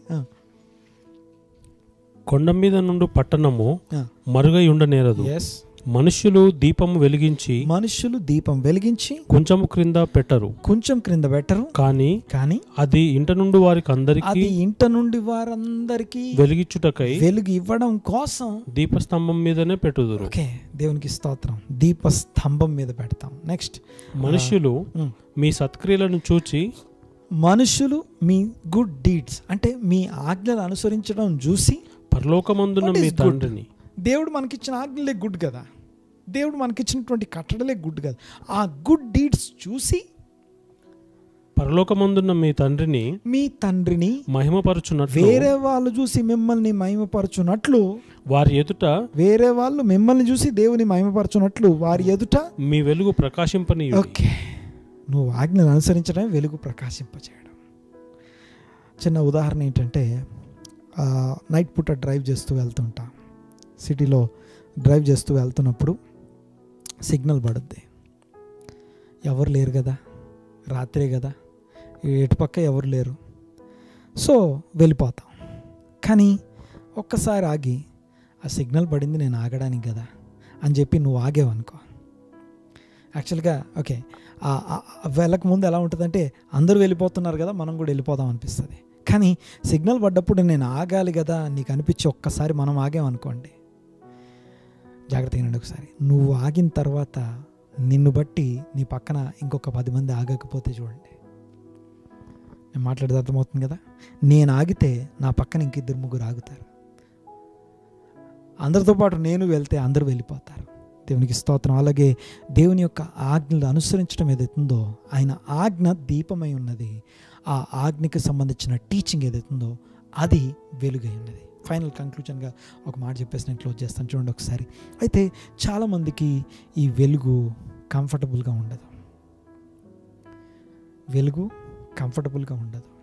ఒక్కసారి ఒక 2 మాటలు నేను చెప్పేసి క్లోజ్ చేస్తాను. చూడండి ఒకసారి, ఈ వెలుగు ఎందుకు కంఫర్టబుల్గా ఉండదు. మరొకసారి, ఆజ్ఞ ల్యాంప్ అయి ఉంది, ఆజ్ఞలో స్పిరిట్ అనగా ఆయిల్ ఉండాలి, తర్వాత అప్పుడు అది టీచింగ్ ఏదైతుందో ద స్పిరిట్ ఆఫ్ ద లా అంటాం. ఓకే, ఆజ్ఞలో ఆత్మ నింపుదలతో ఆత్మ చేత ఆజ్ఞ అనుసరించడం ఏదైతుందో అది నిజమైన వెలుగు అసలు. ఓకే, దాన్ని స్పిరిట్ ఆఫ్ ద లా. లేకపోతే దశంభాగం ఇవ్వాలి కాబట్టి ఇస్తాం, కానీ ఆ యొక్క దశంభాగం ఇచ్చేటప్పుడు ఆ 26వ అధ్యాయం ద్వితీయోపదేశకాండం చదవండి. దశంభాగం ఇచ్చేటప్పుడు ఏం చెప్పాలి, దశంభాగం ఇచ్చేవాళ్ళు ఏం చెప్పాలో రాస్తుంది. నువ్వు ఇచ్చిన దాంట్లో నుంచి నేను నీకు ఇస్తున్నాను, ఇదిగో నేను నీ యందు ఆనందిస్తున్నాను. అంతేకాదు ఇంకో మాట మీరు చదివితే ద్వితీయోపదేశకాండం 26వ అధ్యాయంలో దశంభాగం ఇచ్చేటప్పుడు ఒక డిక్లరేషన్, అదొక సిగ్నేచర్. ఏంటి ఆ డిక్లరేషన్ అంటే, నేను నీ ఆజ్ఞలు అన్నీ అనుసరించాను అని చెప్పేవాడు దశంభాగం ఇస్తాడు. అక్కడ క్లియర్గా అలా రాసి ఉంటుంది, మీరు చదవండి ఒకసారి. తర్వాత నేను నీవు చెప్పిన ఆజ్ఞలన్నీ అనుసరించి ఇదిగో ఈ దశంభాగం తెచ్చాను అని చెప్పాలి. It's a signature, it's a declaration. దశంభాగం అంటే ఊరికే సమ్ అమౌంట్ని కట్ చేసి అక్కడ ఇచ్చేయడం కాదు. ఆ ఇచ్చేటప్పుడు నేను డిక్లేర్ చేస్తున్నాను, నన్ను నేను పరీక్షించుకొని దేవా నీ ఆజ్ఞలు అన్నీ అనుసరించానని చెప్పాలి. దేవునికి స్తోత్రం కలుగును గాక. ఒకసారి ఈ యొక్క వెలుగు ఎందుకు కంఫర్టబుల్గా ఉండదు, కంఫర్టబుల్గా ఉండని ఆ యొక్క వెలుగుని నేను ఒక్కసారి జ్ఞాపకం చేసి నేను క్లోజ్ చేస్తాను. ఒకసారి 2 కొరింథీ పత్రిక 4వ అధ్యాయం 6వ వచనం చదువు. ఒకసారి 2 కొరింథీ పత్రిక 4వ అధ్యాయం 6వ వచనం. 2 కొరింథీ పత్రిక 4వ అధ్యాయం 6వ వచనం. అంధకారంలో నుండి వెలుగు ప్రకాశించును గాక Yes. అని పలికిన దేవుడే, వెలుగు కమ్మని పలుకగా చేసినటువంటి దేవుడే తన మహిమను గూర్చిన తన జ్ఞానము మహిమను గూర్చిన జ్ఞానము యేసుక్రీస్తునందు యేసుక్రీస్తునందు వెల్లడిపరచుటకు మా హృదయములలో మా ప్రకాశించాడు. హృదయములలో ప్రకాశించాడు. ఓకే, తర్వాత గనుక మేము మమ్మును గూర్చి ప్రకటించుకొనుటలేదు మేము గాని మమ్మను గూర్చి ప్రకటించుకోవట్లేదు గాని క్రీస్తు యేసును గూర్చి క్రీస్తు యేసును గూర్చి ఆయన ప్రభువనియు ఆయన ప్రభువని మమ్మును గూర్చి మమ్మను గూర్చి యేసు నిమిత్తము యేసు నిమిత్తము మేము మీ పరిచారకులమనియు ప్రకటించుచున్నాము. ప్రకటిస్తున్నా. ఓకే, సో మా హృదయాల్లో క్రీస్తు వెలిగించాడు. అయితే అనేకుల హృదయాలకి గుడ్డితనము కలుగజేసే ఆ యొక్క యుగ సంబంధమైన దేవత అనే మాట కూడా మనం చూస్తాం. ఓకే, సరే, అది నా టాపిక్ కాదు. కానీ ఒక్కసారి ప్రోవెబ్స్ ఆ యొక్క సామెతల గ్రంథం 29వ అధ్యాయం 18వ వచనంలో రాస్తుంది.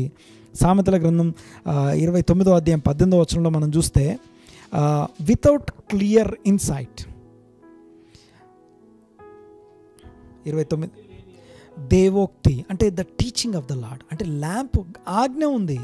చాలా మందికి ఈ ఆజ్ఞలంటే దేవుని ఆజ్ఞలంటే ఒక లెక్క లేదు, లేకపోతే ఆజ్ఞలంటే అవగాహన లేదు, లేకపోతే ఆజ్ఞలు they have lamp but they don't have light. చూడండి ఒకసారి. Okay, without clear insight into the word of God people perish. దేవోక్తి అనగా దేవుని ఆజ్ఞలకు సంబంధించిన ఆ యొక్క ఉద్దేశాల్లో ఓకే దేవుని యొక్క యాట్రిబ్యూట్స్, దేవుని యొక్క ఆయన గుణగణాలు మనకు తెలుస్తాయి. ఎందుకు ఈ ఆజ్ఞ ఇచ్చాడు, అందులో ఆయనకు ప్రేమ ఉందా లేదా, ఆయన కఠినమైనోడా లేకపోతే ఎలాంటి వాడు, ఆయన ఏమై ఉన్నాడని తెలుస్తుంది. తర్వాత చూడండి ఒకసారి, చదవండి ఒకసారి. దేవోక్తి లేని ఎడల జనులు కట్టులేక తిరుగుదురు. జనులకి ఒక కట్టు లేకుండా ఎటు పడితే అటు వెళ్ళిపోతారు. ఓకే, క్రీస్తు మా హృదయాల్లో ఉదయించాడని చూసాం కదా. ఒక్కసారి ఫిలిప్పీ పత్రిక 2వ అధ్యాయం 15 వచనం చదువు ఒకసారి. ఫిలిప్పీ పత్రిక 2వ అధ్యాయం 15 వచనం. ఫిలిప్పీ పత్రిక 2వ అధ్యాయం 15 వచనం. మీరు మూర్ఖమైన వక్రజనం మధ్య నిరపరాధులను నిష్కలంకులను అనింద్యులునైన దేవుని కుమారులు అగునట్లు సనుగులను సంశయములను మాని. ఓకే, ఆ సనగడాలు సంశయాలు మాని సమస్త కార్యములను చేయడం. మళ్ళీ ఒకసారి 15 వచనం. అట్టి జనం మధ్య మీరు జీవవాక్యమును చేత పట్టుకొని వాక్యాన్ని, the word of God, the commandments of God, the teaching of God ని చేతిలో పట్టుకొని మీరు లోకమందు జ్యోతుల్లాగా లైట్స్ లాగా ఉన్నారు, కనబడుచున్నారు. ఆమేన్. అర్థమవుతుందని నేను మాట్లాడేది. సో ఒకటి, హృదయాలు వెలిగించబడ్డాయి కాబట్టి we are the lights of the world. ఒకటి, దేవుని ఆజ్ఞలను అనుసరిస్తూ ఆజ్ఞలకు సంబంధించిన స్పిరిట్ని, ఉపదేశాన్ని పొందుకొని వెలుగుతూ సత్క్రియలు చేస్తూ వెలుగును ప్రకాశింపజేస్తాం. హృదయాలు వెలిగించబడి మనం లోకానికి వెలుగై ఉన్నాం. ఆ తర్వాత ఆ యొక్క దేవుని గురించిన ఈ అంధకారమైనటువంటి లోకంలో ఆ యొక్క వాక్యమును చేత పట్టుకొని జ్యోతుల్లాగా వెలుగుతూ ఉన్నాం. ఓకే, సో ప్రోవెబ్స్ 4:18 చూద్దాం ఒకసారి, ఇంకోసారి. ఆ యొక్క సామెతల గ్రంథము 4వ అధ్యాయం 18వ వచనం చూడండి ఒకసారి. 4వ అధ్యాయం 18వ వచనం. సామెతల గ్రంథం 4వ అధ్యాయం 18వ వచనం. పగలగు వరకు వేకువ వెలుగు తేజరిల్లునట్లు నీతిమంతుల మార్గం అంతకంతకు తేజరిల్లు. ఓకే, మీరు లైట్ ఆఫ్ ద వరల్డే కాదు. ఓకే, యూనో సూర్యుడు ఉదయిస్తున్నప్పుడు ఎలా ఉంటుందంటే 5 గంటలకు ఓ వెలుగు ఉంటుంది, 6 గంటలకు ఓ వెలుగు ఉంటుంది తెల్లవారుజామున. ఓకే, 8 గంటలకు ఓ వెలుగు ఉంటుంది, 12, 1 గంట, 2 గంట. ఓకే, ఎలాగైతే ఉదయించుతున్న సూర్యుడు ఎలాగైతే వెలుగుతూ ఉంటాడో, ఓకే, నీతిమంతుడి దినములో అంతకంతకు తేజరిల్లునట. అంటే నీతిమంతుడు విశ్వాసం మూలంగా జీవిస్తాడు. విశ్వాసం అనగా, దేవా నీ ఆజ్ఞలు ఏంటివో చెప్పు, నువ్వేం చెప్తే అది చేస్తాను, నేను నిన్ను నమ్ముతున్నాను. That is faith. Okay, Abraham దేవుని నమ్మిన అతను నీతికి ఎంచబడు. అబ్రహాము దేవుడు ఏ ఆజ్ఞ ఇచ్చినా చేసేస్తాడు. అనగా తన పీక మీద కత్తి పెట్టుకొని నరికేస్తాడు, తన కుమారుడు నరికేమన్నా. Okay, because he believes God. తన దేవుణ్ణి నమ్ముతున్నాడు, ఎందుకంటే ఆయన ఏం చెప్తా చేయడానికి నమ్ముతున్నాడు. ఓకే, తర్వాత చూడండి ఒకసారి. అలాంటి నీతిమంతుడట ఎలా ఉంటారట? ఓకే, జస్ట్ ఒకటే వెలుగు కాదట, అంతకంతకు తేజరిల్తాను, అంతకంతకు సత్క్రియల్లోకి వెళ్ళాలి మనం, అంతకంతకు తేజరిల్లాలి అని చెప్తున్నాడు. తర్వాత చూడండి ఒకసారి ఇంకో మాట చదువుకుందాం. తెస్సలోనిక పత్రిక, మొదటి తెస్సలోనిక పత్రిక 5వ అధ్యాయం 5వ వచనం. మొదటి తెస్సలోనిక పత్రిక 5వ అధ్యాయం 5వ వచనం చూడండి ఒకసారి. మనము లోకమునకు వెలుగై ఉన్నాం అనే మాటని అర్థం చేసుకుందాం. చూడండి ఒకసారి. మీరందరూ వెలుగు సంబంధులు, మనం అందరము వెలుగు సంబంధులమై ఉన్నాము, పగటి సంబంధులమై ఉన్నారు. మనము రాత్రివారం కాము, మనం రాత్రి వారం కాదు, చీకటి వారం కాము. చీకటి వారం కాదు. Okay, we are the lights of the world, light of the world. తర్వాత చూడండి ఒకసారి. ఇక మరి ఈ లైట్ కంఫర్టబుల్గా ఎందుకు ఉండదు? జాన్ 3:20, యోహాను సువార్త 3వ అధ్యాయం 20వ వచనం. యోహాను సువార్త 3వ అధ్యాయం 20వ వచనం. దుష్కార్యము చేయు ప్రతివాడు, దుష్కార్యము చేయు ప్రతివాడు వెలుగును ద్వేషించును. ఓకే, యూనో సత్క్రియ, దుష్కార్యం. ఓకే, సత్క్రియ అంటే డూయింగ్ ద కమాండ్మెంట్, దుష్క్రియ అంటే డూయింగ్ అగైన్స్ట్ ద కమాండ్మెంట్. ఆజ్ఞను అతిక్రమించడమే దుష్కార్యం, ఆజ్ఞను అనుసరించడమే సత్క్రియ. ఆజ్ఞకు సంబంధించిన టీచింగ్తో, ఆత్మ నడిపింపుతో ఆజ్ఞను అనుసరించడం, that is a real light. Okay, తర్వాత చూడండి ఒకసారి. దుష్కార్యం చేయు వాళ్ళు వెలుగును ద్వేషిస్తారు. తన క్రియలు దుష్క్రియలుగా కనబడకుండానట్లు, దుష్క్రియలుగా కనబడకుండానట్లు వెలుగునొద్దకు రాడు, ఆ టీచింగ్ దగ్గరికి రాడు. ఓకే, తన క్రియలు దుష్క్రియలుగా అందరికి కనపడకున్నట్లు ఆ యొక్క టీచింగ్ దగ్గరికి రాడు. మాట్లాడితే అర్థమవుతుంది. ఓకే, ఇది వింటే ఎక్కడ మారిపోతామో అని చెప్పి వెలుగు దగ్గరికి రాడు. ఓకే, సో దేవునికి స్తోత్రం కల. లాస్ట్ అండ్ ఫైనల్ అపోస్తల కార్యం 26వ అధ్యాయం 18వ వచనం చదువుకుని మనం క్లోజ్ చేసుకుందాం. చూడండి ఒకసారి. అపోస్తల కార్యం 26వ అధ్యాయం 18వ వచనం. నీవు నన్ను చూచియున్న సంగతిని గూర్చియు, నేను నీకు కనబడబోవు సంగతిని గూర్చియు, నేను నీకు కనబడబో సంగతిని గూర్చియు, నిన్ను పరిచారకునిగాను సాక్షినిగాను నియమించుటకై కనబడి ఉన్నాను. నియమించడానికి. ఓకే, తర్వాత ఇంకా నీవు లేచి నీ పాదములు మోపి నిలువుము. నేను ఈ ప్రజల వలనను అన్యజనుల వలనను హాని కలగకుండా నిన్ను కాపాడతాను. వారు చీకటిలో నుండి వెలుగులోనికి సాతాను అధికారము నుండి దేవుని వైపునకును తిరిగి నా యందలి విశ్వాసము చేత పాపక్షమాపణను పరిశుద్ధపరచబడిన వారిలో స్వాస్థ్యమును పొందునట్లు వారి కన్నులు తెరచడం కోసం నేను నిన్ను వారి యొద్దకు పంపేదనని చెప్పాను. నిన్ను గురుడివానిగా చేసి ఇప్పుడు నీ కన్ను తెరుస్తున్నాను. దేవునికి స్తోత్రం. పౌలుకి సంబంధించిన మిషన్ అది. సో సాతాను యొక్క అధికారం నుండి, లేదా దుష్క్రియలు చేసే లైఫ్ నుంచి సత్క్రియలు చేసే లైఫ్లోకి వెలుగు కన్నులు వెలిగించడం కోసం మనం ఈ రోజున వెలిగించబడడం కోసం పౌలును అభిషేకించుకున్నాడు అన్నమాట మనం చూస్తా ఉన్నాం. దేవునికి మహిమ కలుగును గాక. ఐ డోంట్ నో ఈరోజు మీకు ఎంతవరకు వాక్యం అర్థమైందో నాకు తెలియదు, కానీ ప్రార్థన చేసుకున్నా. దేవునికి స్తోత్రం కలుగును గాక. ఎక్కడ నేను ఆజ్ఞను అతిక్రమిస్తున్నాను, దేవుని ప్రతి ఆజ్ఞ శ్రేష్టమైంది, ఉత్తమమైంది, అది మన మేలు కొరకుంది. 1 ఆజ్ఞ, 2 దేవుడు నీకు సర్వ సమృద్ధినిచ్చాడు. ఏమి ఇవ్వలేదని మనం ఎవరం చెప్పలేం. దేవుడు ఏమి ఇవ్వలేదని చెప్పి మనం ఎవరం చెప్పలేం. ఆ ఇచ్చిన దాన్ని బట్టి దేవుని ఒకసారి స్తుతిస్తూ, దేవా నాకు నువ్వు ఇచ్చిన సమృద్ధిలో నేను నీ ఆజ్ఞలను అనుసరిస్తాను. కానీ మనం మోసపోయి అబద్ధాన్ని ఎలా వింటామంటే, దేవుడు ఏమి ఇవ్వలేదో దాని మీద ఫోకస్ చేసి ఇంకా దాన్ని కూడా దేవునికి ఆపాదిస్తాం. ఎలాగ తెలుసా? ప్రార్థన చేస్తే దేవుడు ఇస్తాడు, లేకపోతే దేవుడా ఎప్పుడు ఇస్తావు, నేను ఫైట్ చేస్తున్నాను, నేను ఏడుస్తున్నాను, నేను కోరుకుంటున్నాను, ఈ దేవుని అడుగుతూ ఉన్నాను. దేవునికి స్తోత్రం. నువ్వు దేవుణ్ణి అడుగుతూ ఉండు అని వాక్యం కాదు, కానీ ఆ యొక్క దేవుని మాటలు ఏం చెప్తున్నాయంటే, ఆయన ఎంత ఆనందించు, ఆయన ఇచ్చిన దాంట్లో సర్వ సమృద్ధి కలిగి ఉండు అన్న వాక్యాన్ని ఈరోజు మనం వింటున్నాం. కళ్ళు మూసుకుందాం, ప్రార్థన చేసుకుందాం, ఏకీపిద్దాం, దేవుని స్తుతిద్దాం, దేవుని యందు ఆనందిద్దాం. ఇంకా నెంబర్ 2, దేవుని యందు ఆనందిస్తూ సంతోషిస్తూ దేవుడు ఇచ్చిన దాన్ని బట్టి తృప్తిగా ఆయనకు స్తుతి చెల్లిస్తూ. అందుకే హెబ్రీ పత్రిక 13లో కూడా రాస్తాడు, మీరు ఉన్న దాంట్లో తృప్తిగా ఉండండి. ఆ తర్వాత నెక్స్ట్ 2ది గ్రాటిట్యూడ్, కృతజ్ఞత చెల్లిస్తూ. నెంబర్ 3 షేర్ చేసుకుంటూ. ప్రార్థన చేసుకుందాం, కళ్ళు మూసుకుందాం, తీర్మానం చేసుకుందాం ఈరోజు. దేవా, నేను లోకమునకు వెలుగై ఉన్నాను, ఇంకా నాలో ఎక్కడ చీకటి ఉందో ఆ చీకటి నుంచి బయటికి రావడానికి సహాయం దయచేయండి.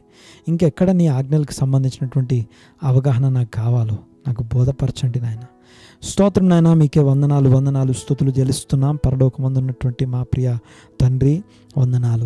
మిమ్మల్ని నాయన, తండ్రి, అబ్బా అని మొరపెట్టడానికి పరిశుద్ధాత్మ చేత మమ్మల్ని నింపి అవగాహన కల్పిస్తూ, బోధపరుస్తూ, ఇదిగో విశదపరుస్తూ వాక్యమును మాకు అనుగ్రహిస్తున్న దేవా, మిమ్మల్ని స్తుతిస్తున్నాము, ఆరాధిస్తున్నాము. ఈ దినమున ప్రభా మరొక్కసారి ఇదిగో మమ్మల్ని దర్శించినందుకు మీకు వందనాలు. మనోనేత్రాలు వెలిగించి జ్ఞానమును, ప్రత్యక్షత కలిగిన మనస్సునిచ్చి ఇదిగో మాకు వెలుగు దయచేసినందుకు మీకు వందనాలు.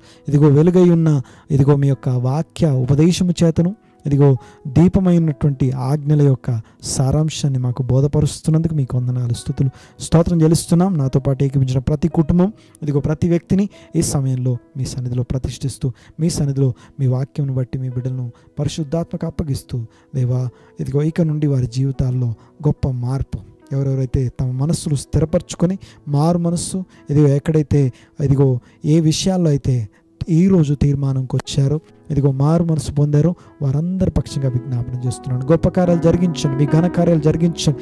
ఒక్కొక్కరి పక్షంగా విజ్ఞాపన చేస్తున్నాను ఆయన. స్తోత్రం నాయన, మీకు వందనాలు. యేసు నామమున వారిని ఆశీర్వదించండి. ఆ యొక్క 28వ అధ్యాయం ద్వితీయోపదేశకాండంలో ఉన్నటువంటి ఆశీర్వాదాల చేత వారిని దర్శించమని అడుగుతున్నాం. స్తోత్రం నాయన. యేసు నామమున ఒక్కొక్కరిని మీ యొక్క ఆత్మచేత నింపుమని, అంతకంతకు వర్ధిలజేయమని వేడుకుంటూ, ఆత్మ నడిపింపు, ఆ యొక్క ఆత్మ ఆజ్ఞలు అనుసరించడానికి ఎలాగైతే నడిపిస్తున్నాడు, ఆ ఆత్మ చేత ఇదిగో మీ హృదయంలో మీద నా ఆజ్ఞలు రాస్తానన్నటువంటి ఆ నూతన నిబంధన దీవెనలు ఒక్కొక్కరికి దయచేయమని అడుగుతూ, యేసు నామమున వెలుగును వెదజల్లే కుటుంబాలుగా, వెలుగును ఇదిగో ప్రకాశించే, వెలుగును రిఫ్లెక్ట్ చేసే కుటుంబాలుగా ఒక్కొక్కరు ఉండటానికి సహాయం దయచేయమని యేసు నామమున ఒక్కొక్కరిని దీవించి ఆశీర్వదించి, ప్రతి విధమైన బంధకం నుండి, ప్రతి విధమైన అంధకారం నుండి, ప్రతి విధమైన గుడ్డితనం నుంచి విడుదల ప్రకటిస్తూ యేసు నామమున స్తుతించి ఆరాధించి ఈ ప్రార్థన చేస్తున్నాము తండ్రి. Amen. God bless you all. దేవుడు మిమ్మల్ని అందరినీ దీవించును గాక.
మన తండ్రి అయిన దేవుని ప్రేమ, తన కుమారునిందు మనకు అనుగ్రహించబడిన కృపా సమాధానం, పరిశుద్ధాత్మని సహాయము, సహవాసము, సన్నిధి, ఆదరణ, నిబంధన, సాక్ష్యం, అభిషేకం ఇక్కడ నాతో పాటు ఏకీభించిన ప్రతి వ్యక్తికి ఇది మొదలు సదా తోడని నడిపించునుగాక.